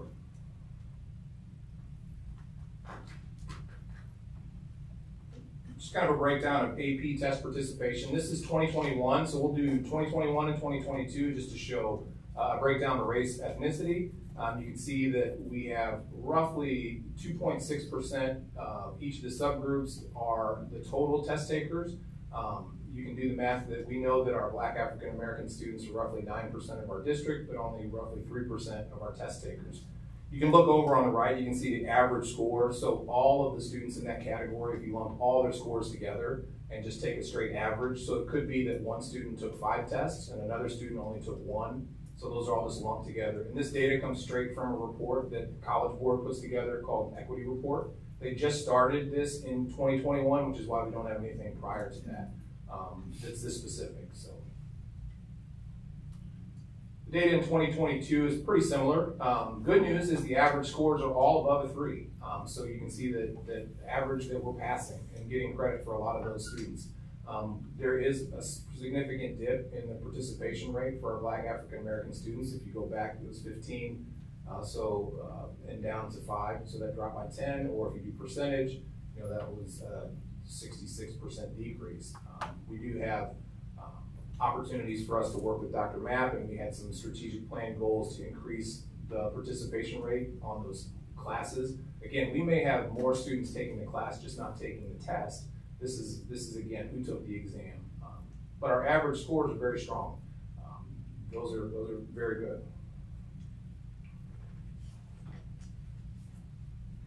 And then just some AP senior data. You can see that on any given year, approximately 50%. The last couple of years has been, again, a little bit of a dip because of COVID, but you can see that this data is showing the percentage of a graduating class that scored a 3 or above on at least one AP exam. So for 2022, to have about 47.5% of the graduating senior class score 3 or above really is fantastic. Even looking at where we were with 56.7 in 2018 and 2019, 56, we do have a bit of a dip, but that 47.5% is still very strong. That means that our seniors walking across that stage potentially already holding multiple college credits before they've ever gone on campus. And you don't necessarily have to just go to college if you're looking at these AP exams. There are some specific to computer science, foreign language that you can use for other career areas, especially if you're interested in some career technical opportunities. And then those that are engineers, it's kind of interesting that if you're interested in engineering, you usually take either Calc AB or Calc BC, but some of the best engineering schools won't take that score. So if you go to Rolla, it doesn't matter if you got a 5. They'll say we're still going to start over. We're still going to teach you calculus from our perspective. So that's ACT and AP. I'll stop for any questions that you guys have before we look at career tech. Mr. Boyko, you good? You're good, Dr. Wheeling. One passion area that I personally have is in the career technical area. I serve on Special School District's advisory board for our career technical ed. Just love seeing students that pursue these fields. They don't have to be non-college related as well. We have several students that pursue things like computer programming, web engineering, Cisco systems that can go on to college. I had a former student myself that was the national champion in the web and computer programming, and he also 35 ACT. So South County Tech's not just for students who don't want to go to college. So we look at opportunities here. This is specific to students that take what are called career tech courses. So we do have several of our courses that are CTE approved. And to be CTE approved, you have to go through a rigorous checklist with the state of Missouri, and the teachers have to have a special certification as well, CTE certification. We just added a course in our family consumer science that will allow that branch to be CTE certified. What that does is it allows some of the Perkins money funding to go directly into that. But it also creates a category called a concentrator. And so what you see up here is the number of participants that took a CTE class during the school year. We pulled out personal finance. That used to be a CTE course, but because now everybody takes it, we don't really consider that CTE anymore. But this would be classes like our coding classes, our business classes, our PLTW classes. And you can see that our participation rate has been very strong. 440 students this past school year. In 2021, I apologize. We don't have 2022 data yet because it hasn't been finalized by the state, much like the MAP and EOC data, but you can see the last couple of years there. Concentrator, you can see that number's gone up significantly. So a concentrator, as you can see below, is somebody who completes 4 courses in a specific CTE strand. And the benefit of being a concentrator is that we do have some reciprocal agreements with St. Louis Community College that if a student is considered a concentrator, they've completed 4 courses in a specific strand. If they go to St. Louis Community College, they can get credit for those classes without having to pay for those classes in a lot of instances. So it's kind of free college money if you look at it that way. But being a concentrator does tend to mean you have to sacrifice in a couple other courses so that you can meet those strand areas. But we can see the number of concentrators has basically quadrupled since 2018. We're now 203 students. And I believe we're still over 200 if I remember the last report that we submitted. We do have a drastic difference in the number of male-female. I know Ms. Pangler's a particular area of passion for you as well. Having 2 daughters and one who just went to STEM camp, a area of passion for me as well. You can see it's essentially a 2-1 ratio of male-female when we look at the participation rate. There's also a large gap between the participation of our black students. However, I don't have that set up as a percentage of overall enrollment. The percentages may be a little bit closer to what our overall percentages are. But you can see that we felt pretty steady with our participation rate over time, which is good. We want our students taking these courses. We want our students to explore opportunities because there are lots of cool things they can do in these fields and lots of potential job opportunities that won't necessarily require college where you may incur college debt. There's a lot of internship opportunities students can go into. But I don't want to give the impression it's just not dedicated for students not interested in college. There are a lot of the Project Lead the Way classes that are extremely high-tech, high advanced levels that require a precision and technical knowledge. So, Dr. Bailey, I have a good question on that. And I appreciate the numbers, right? And it is what it is when we're looking at the male and female. But are we ensuring that we are supporting, encouraging, or opening those doors for the conversations for females to go into some of these? Or are we steering them a certain way? I guess would be my concern. I think that's an area that we can improve in, just to be very blunt. I think that when we look at our non-traditional programs, not just our career tech, but early college, South County Tech, those areas, it can be more intentional about how we're steering. We do have our principal coffees, we have our counselors that talk to students. A lot of times students will want to express interest. If you look, also our staff in those classes are not all male dominated either. We have a very good balance between male and female. But I do know, Dr. Ulrich's asked this question before, at what age do some girls decide they don't like math, for example? Does that impact some of the courses they take? I think there's an opportunity for us to look at our middle school students and really start to have that conversation earlier than high school so that they can start the years off, freshman, sophomore year. So we'll be focusing a lot on doing those individual career plans at the middle school level, looking at Missouri Connections, career exploration things. So I would say, just to cut straight to it, it's something we can improve. That's good. Okay, thank you. That's what I was gonna, just ask of how it's being communicated to families, students, that they know that it's available in the early college program. Yeah, and the early college program is just in its second year and our biggest group. And so that's something that has been some targeted emails have gone to specific grade levels. But what we'll really be working on is the planning of that has to start a couple years earlier for families and for students. So we really need to trickle that discussion down to the middle school level and maybe even sooner. Looking at the Missouri Comprehensive Guidance Program, now that we'll have a couple counselors at the elementary level in each building, it gives us a chance to do a few more of the career exploration activities for those students as well, to really start that. I mean, my own daughter going into 4th grade is already looking at engineering because she's had exposure to those things, not because Dad's steering her. I see the smile. So, and is there a space on our website, or will there be like for career tested? That's a great idea. We could look at that. Yeah, I hadn't thought about that. It's a great idea. We do have in our high school handbook, but again, from my experience as a former high school principal, sometimes it's too late. By the time a student is a freshman, they kind of have a 4-year plan set up, and gives us a chance to really look at those opportunities. We have a couple other programs like our STL CAPS program, where Dr. Lukey, who is the director of that, comes and will meet with parents and go over things at those grade level meetings that principals have. But it is an area we can be more intentional, especially younger. I will say, Dr. Bailey, and a lot of our professional engineering organizations that I'm a part of, we are focusing on elementary and middle school a lot more in our conversations. By high school, I'm going to say females in general are already told if they can't be engineers, right? Just based on statistics. So I love the idea of focusing these conversations earlier. Yeah, and I think that especially by the time a student is a freshman, they tend to have that 4-year plan mapped out. And obviously you look at graduation rates, and it's a good transition to the next slide, which is talking about graduation. But you look at what courses you need to meet that graduation plan, and where can those sort of career tech courses fit in, and how can we really cater to that. I will say, just based on the concentrator numbers that you saw quadruple, we have more students that are sticking with those career plans and career areas, and really sticking with those classes as well. And the teachers in those areas have worked very hard to reach out, recruit, bring students in, develop engaging curriculum, and our FACS team in particular has just finished up a class so that they can be added to that CTE strand to be approved at that level as well. So I think that good efforts are being made. And Dr. Bailey, are we getting feedback from students as to why they're staying in the CTE courses, or why we're seeing those numbers increase?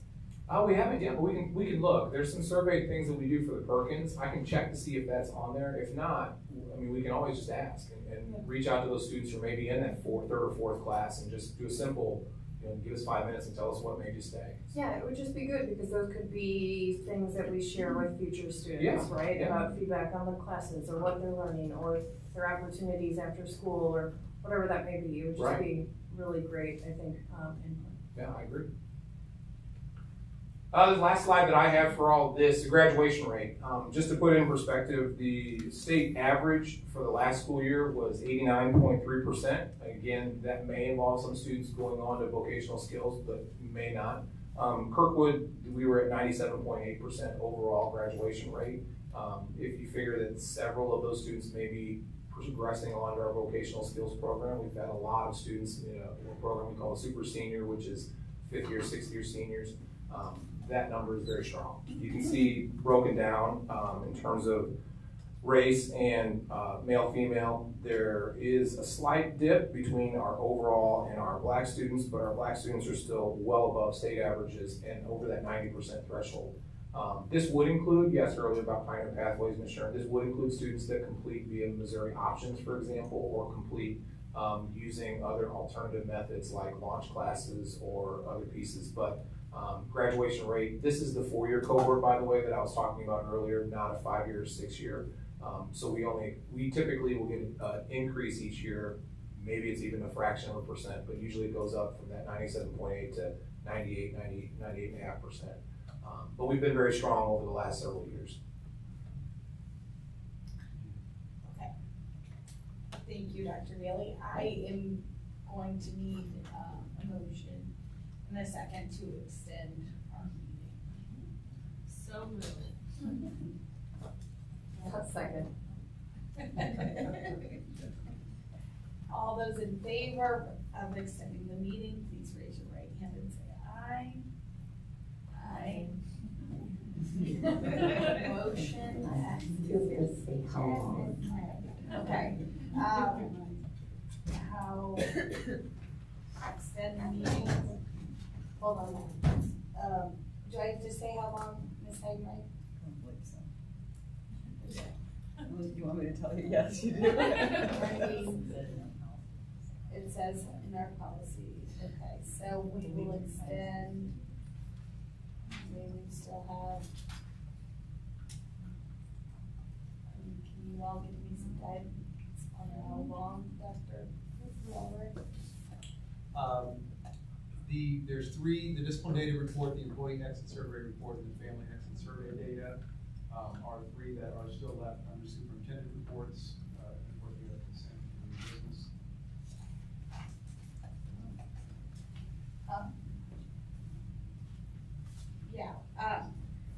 Yeah, why don't we,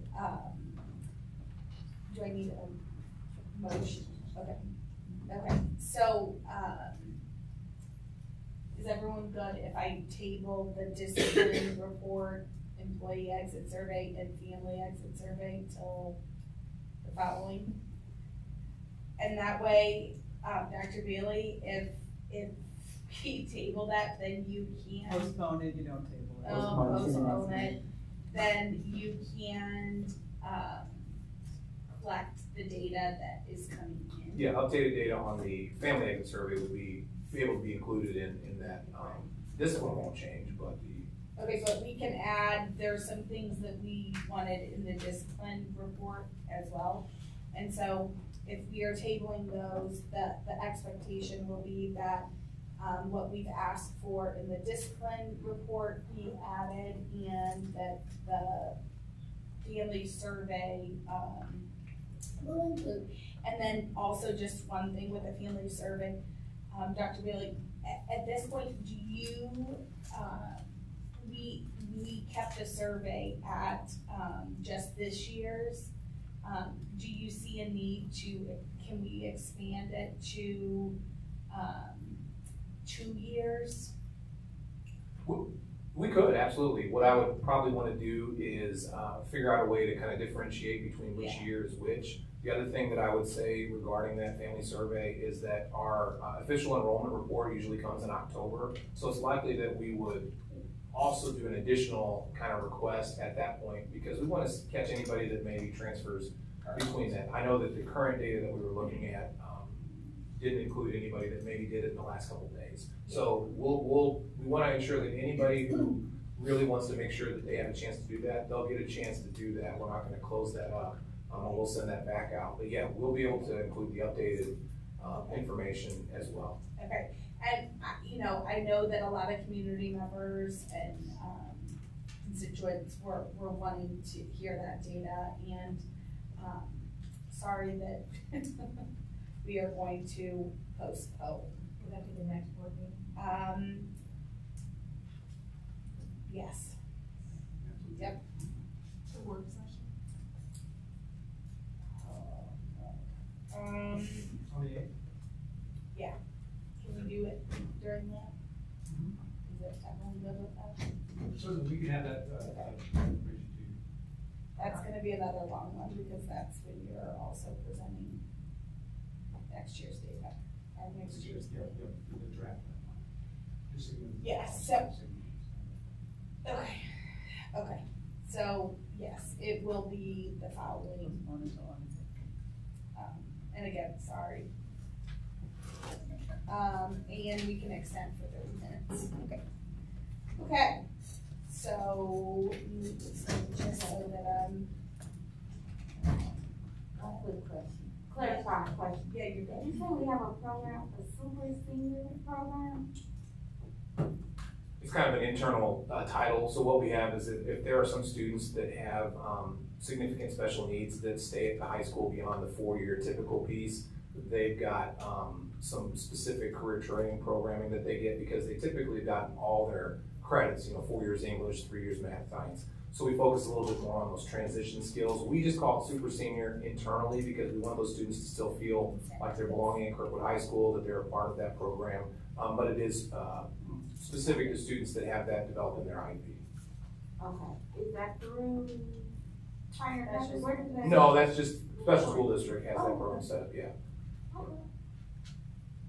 Okay, so Dr. Bailey, I know that you have worked really hard on your presentation, and so I'm sorry. It's quite all right. We can make sure that we have the most updated information. For everybody. Sorry, I hate it, yeah. Okay, so next up, consent agenda 7.01. I need a motion in a second to approve the consent agenda items 7.02 through 7.09 as presented. Move approval. Second. Okay, I have a motion in a second. All those in favor of approving the consent agenda, please raise your right hand and say aye. Motion passes. Okay, Mr. Ruby. Okay, so I need a motion and a second to approve the financial statement for June 2022 as presented. So moved. Second. Okay, so we have a motion and a second. And at this point, I will open it up for discussion. And Mr. Roman. Thank you. Tonight, the information that I'm providing is for the month of June. June is the last month of our fiscal year. So our fiscal year end is June 30th. This also is an update on the entire fiscal year. Our operating revenues for June were $2.4 million. Some of the main sources of revenue were Prop C, sales tax revenue, $893,000, VTS or DSEG program, $306,000, federal revenue, $692,000. Our collection rate for current taxes was 96% through June compared to 97.3%. That difference, roughly 1%, is equivalent to about $700,000. So the collections were down. Most of that is due to adjustments made by St. Louis County and the State Tax Commission. And we're pretty certain that we'll be able to recoup these funds in the 22-23 fiscal year. Overall revenues, operating revenues were $76.3 million. That's $1.7 million less than projected, 2.1%. Most of that is due to some of the federal funds, and some of those funds will carry over into the next fiscal year. Expenditures were also down. Expenditures were $78.0 million for the year, 2.3 million less than projected, so that's a favorable variance. But because revenues, there's a correlation between federal revenues and federal expenditures. And so the first one is our school lunch and breakfast program. As mentioned earlier, all meals were provided free. We did end up serving less meals than we originally projected. Because of that, revenues were less. So revenues were about $406,000 less than projected. Expenditures were $677,000 less than projected, again, because we served less meals, but also we did order some equipment, around $200,000 worth of equipment that we ordered back in March that still has not arrived. The CARES Act or ESSER funds were $427,000, revenues were $427,000 less than projected. The expenditures were $340,000 less than projected. And remember, this is these funds are paid based on a reimbursement basis. So we have to spend the money first before we receive the revenue. The Department of Health and Senior Services grant funds, that was for COVID testing only. We received a $600,000 grant. We only used about $100,000 of that grant. Again, it could only be used for testing. So revenues for that grant were about $500,000 less than budget. Same with the expenditures. A couple other things on the expenditure side. Our telephone system, as you know, we are replacing our entire telephone system throughout the district. That project started at the end of May. It spans 2 fiscal years. We have already spent most of that money, but roughly $128,000 have not been spent yet because that project continues. And then finally, early childhood special ed expenditures were about $204,000 less than projected, mainly due to salaries and benefits that were not spent or needed. The state reimburses the district 100% of the cost of this program. The operating fund balance, we ended with $32.7 million. That's about $600,000 more than projected. We do need about $300,000 of that, and that is for the telephone system, $128,000 for the telephone system, and then $200,000 for food service equipment that we're still waiting on. So next month, I will be bringing a recommendation to increase the budget for those amounts. Activity accounts fund increased about $276,000 from the previous year. One thing that I wanted to mention is that that fund is being used to record the lease income and operating expenses of the Turner building. And the lease revenues exceeded the operating expenses by about $58,000 for the year. It's a partial year. We bought the building in September. So it's roughly 9 months of operating expense and lease revenue for that building. Maintenance fund increased $833,000 from the previous year. Most of this is savings from bidding that came in less than budgeted, and then savings from unspent contingency funds. There is one project that we did not do during the year. That was the KCC sprinkler piping replacement, and the reason for that is because we were also replacing the roof. So we're going to do that project this coming fiscal year. Technology fund decreased $254,000 from the previous year. We were projecting an increase of $738,000. The reason for that difference is we still have not received the ECF funding. That was funds for the laptop purchase. We received a grant for $940,000. We purchased those laptops in the spring, we were approved and filed for the grant funds. We're still waiting on those. We hopefully will receive that real soon. KCC fund balance increased $719,000. We had projected $692,000 increase. Prop I fund increased $130,000. We were projecting an increase of $193,000. Debt service increased $563,000 from the previous year, and we were projecting $592,000. In our construction fund, the fund balance decreased $1.9 million from the previous year. We were projecting a decrease of $7.2 million. The reason for that large variance is because many of the projects were delayed. As you know, we had to rebid one of the bid packages for 3 of the schools. So all that resulted in less funds being spent during the 21-22 fiscal year. And then finally, the self-funded insurance fund balance decreased $778,000 from the previous year. One thing that we used the fund for was we had to refund any prepaid insurance premiums that we were holding for our retired staff, so we made that refund, and then retired staff were given the option to continue the coverage paid monthly at their expense. Okay, thank you, Mr. Romay. Any questions? Seeing no questions, we'll move to a vote. All those in favor of approving the financial report, please raise your right hand and say aye. Aye.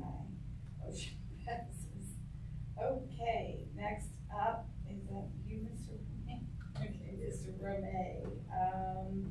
KCC's right. Yes, we issued a request for proposals for 15 active panels, Promethean active panels, including the installation hardware and the installation of the units for KCC. We received 2 bids. The lowest bid was from Haddock Education Technologies for $68,520.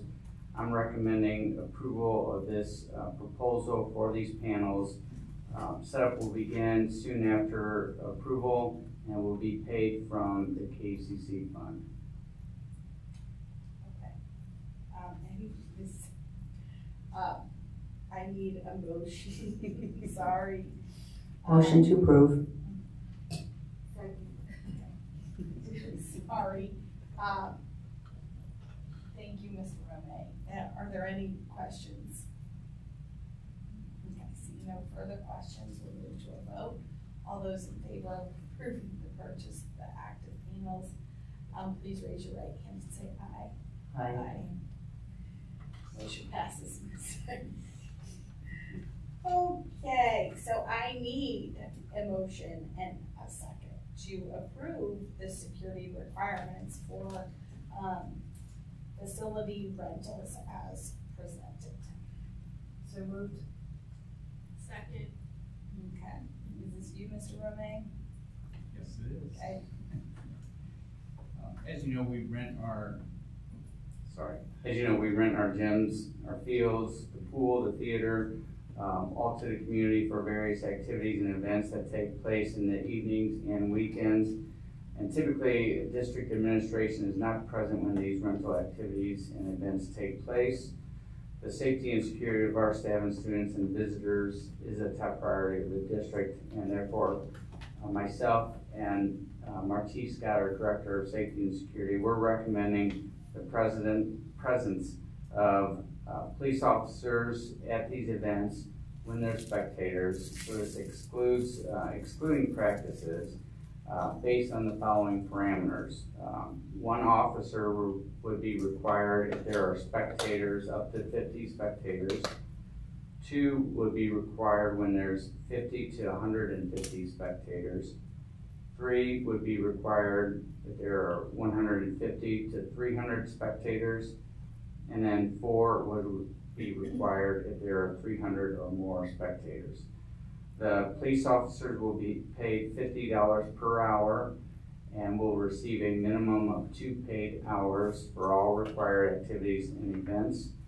The fees will be included in the rental application, and the officers will be secured by the district. Fees will be paid by the organization renting the facilities. Myself, our Director of Safety and Security, we're recommending approval of the security requirement as presented. Okay, are there any questions? Miss? Okay. Okay, we probably have the same question, Mr. Roy. How did you arrive at the number of officers for the number of people? And is that some standard number for Mr. Scott? And then do the other districts do that as well? You're behind me. You can use my microphone. Yeah.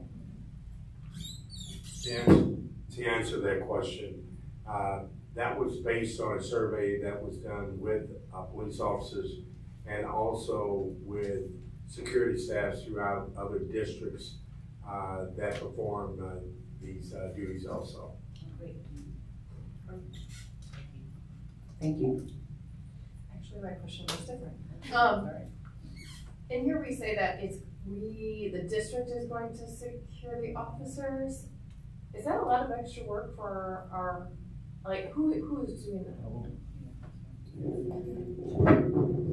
To answer that question, we have an SRO who handles all of our scheduling. He will be responsible for securing those officers.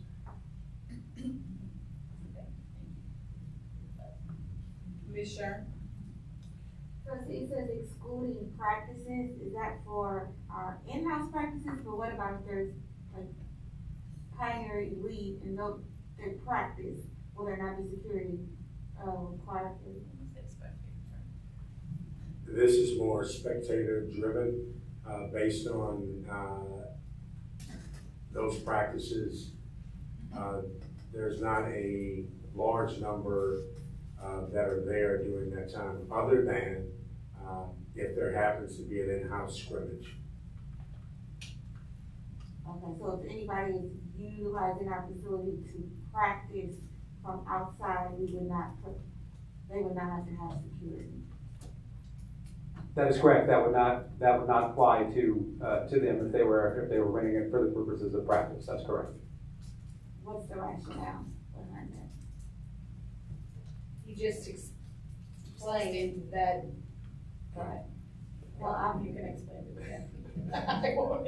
I won't take your job, Mr. Scott. That's okay. At 9:15. Your question again, I'm sorry. Right, go ahead, January session. I was asking, what's the rationale, if they're outside of the district, people are coming in from all over to practice, what's the difference between that and a spectator sport? Well, there would be no fan participation, spectator participation during that time. It's only practice, regular practice, just like anybody else that would be using the facility. Here again, we do waive the right that if there are incidents that do take place with any of these teams, that would probably be included in the facility agreement. I'm just thinking, if they're paying a rental fee, they're still, I don't know, we're trying to be careful. I understand. That's all, I'm just trying to see what the rationale is. I understand. I think the biggest difference is, the game and the competition between two different teams playing, and sometimes So we're still really bring about. If there's not two teams competing, then our hope is that there'd be less of a need for security. But like Marty said, we may have to reevaluate that. I would suggest, because we can't count. I mean, we just talked about security and safety earlier, and we can't make assumptions of when people are gathered, a large amount of people are gathered in the space. That's correct. Here again, we will monitor the situation, and if need be, I would think that we'd make an amendment to it. Okay, I have a quick question.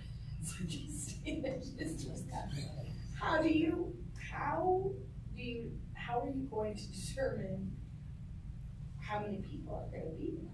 Well, and that sounds really funny. Well, I know. Here again,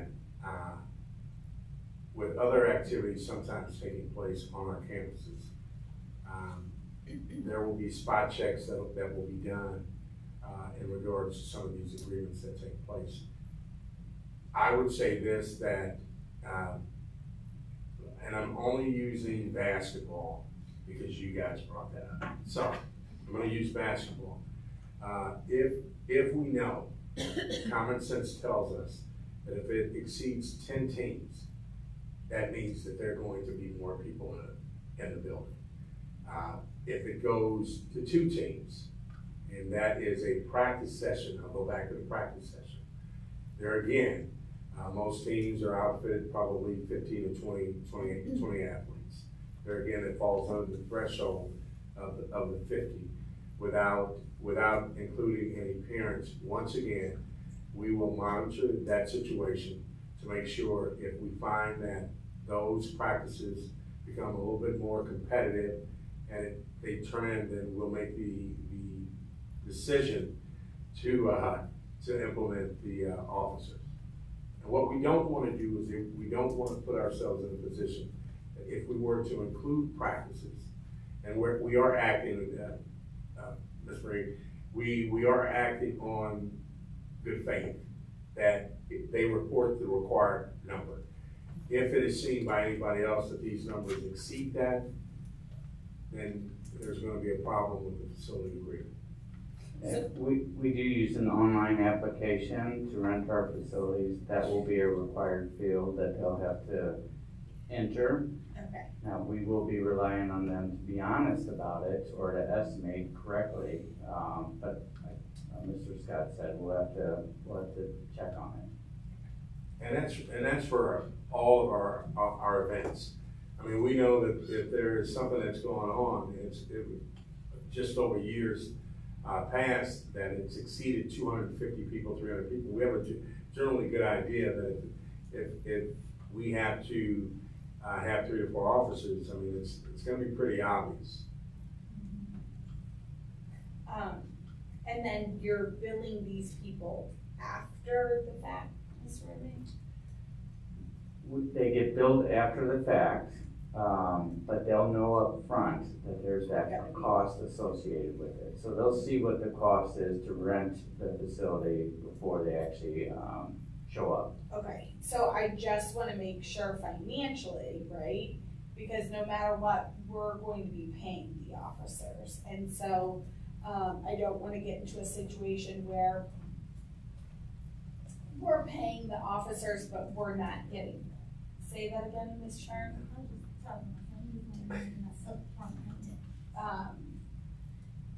Do you see what I'm saying? All of a sudden, if I hear your question correctly, you're questioning whether or not if officers are not available to work those events, are we charging them still? No, okay. No. What I'm saying is, like, you know, we could be paying the officers, right? But we're hoping that people pay us back for those officers, and there's a chance that they won't. And so I just want to keep that in mind with that budget. Well, and Mr. Scott started to say there is some concern that there could be times where we just can't get the number of officers. There is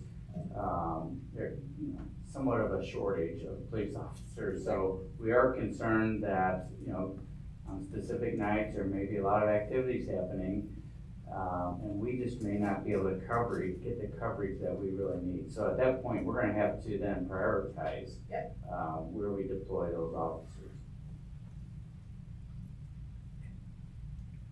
Thank you. So, where am I? So, I hope, Mark, do you have any questions, Mark? I'm okay with it. Okay. Anyone else? Okay. Seeing no further questions, I have a motion and a second to approve. I'll vote. So all in favor of approving security requirements for the facility rentals as presented, please raise your right hand and say aye. Aye. Motion passes. Okay, next up is future events. So on August 8th, we have a board work session. On August 8th through the 12th is new teacher orientation. August 16th is KSD opening day. August 22nd, regular board meeting. August 23rd, first day of school. Whoa, it is here. Okay, I need a motion to return to closed session as we did not finish our business to discuss legal, subsection 1, personnel, personnel 10.021, subsection 3, and subsection 13. So second. Roll call vote. Bernardi, Ms. Yes. Bernardi. Ms. Pangborn? Yes. Ms. Motika? Yes. Ms. Shern? Mr. Boyko? Yes. And myself, yes. Okay, thank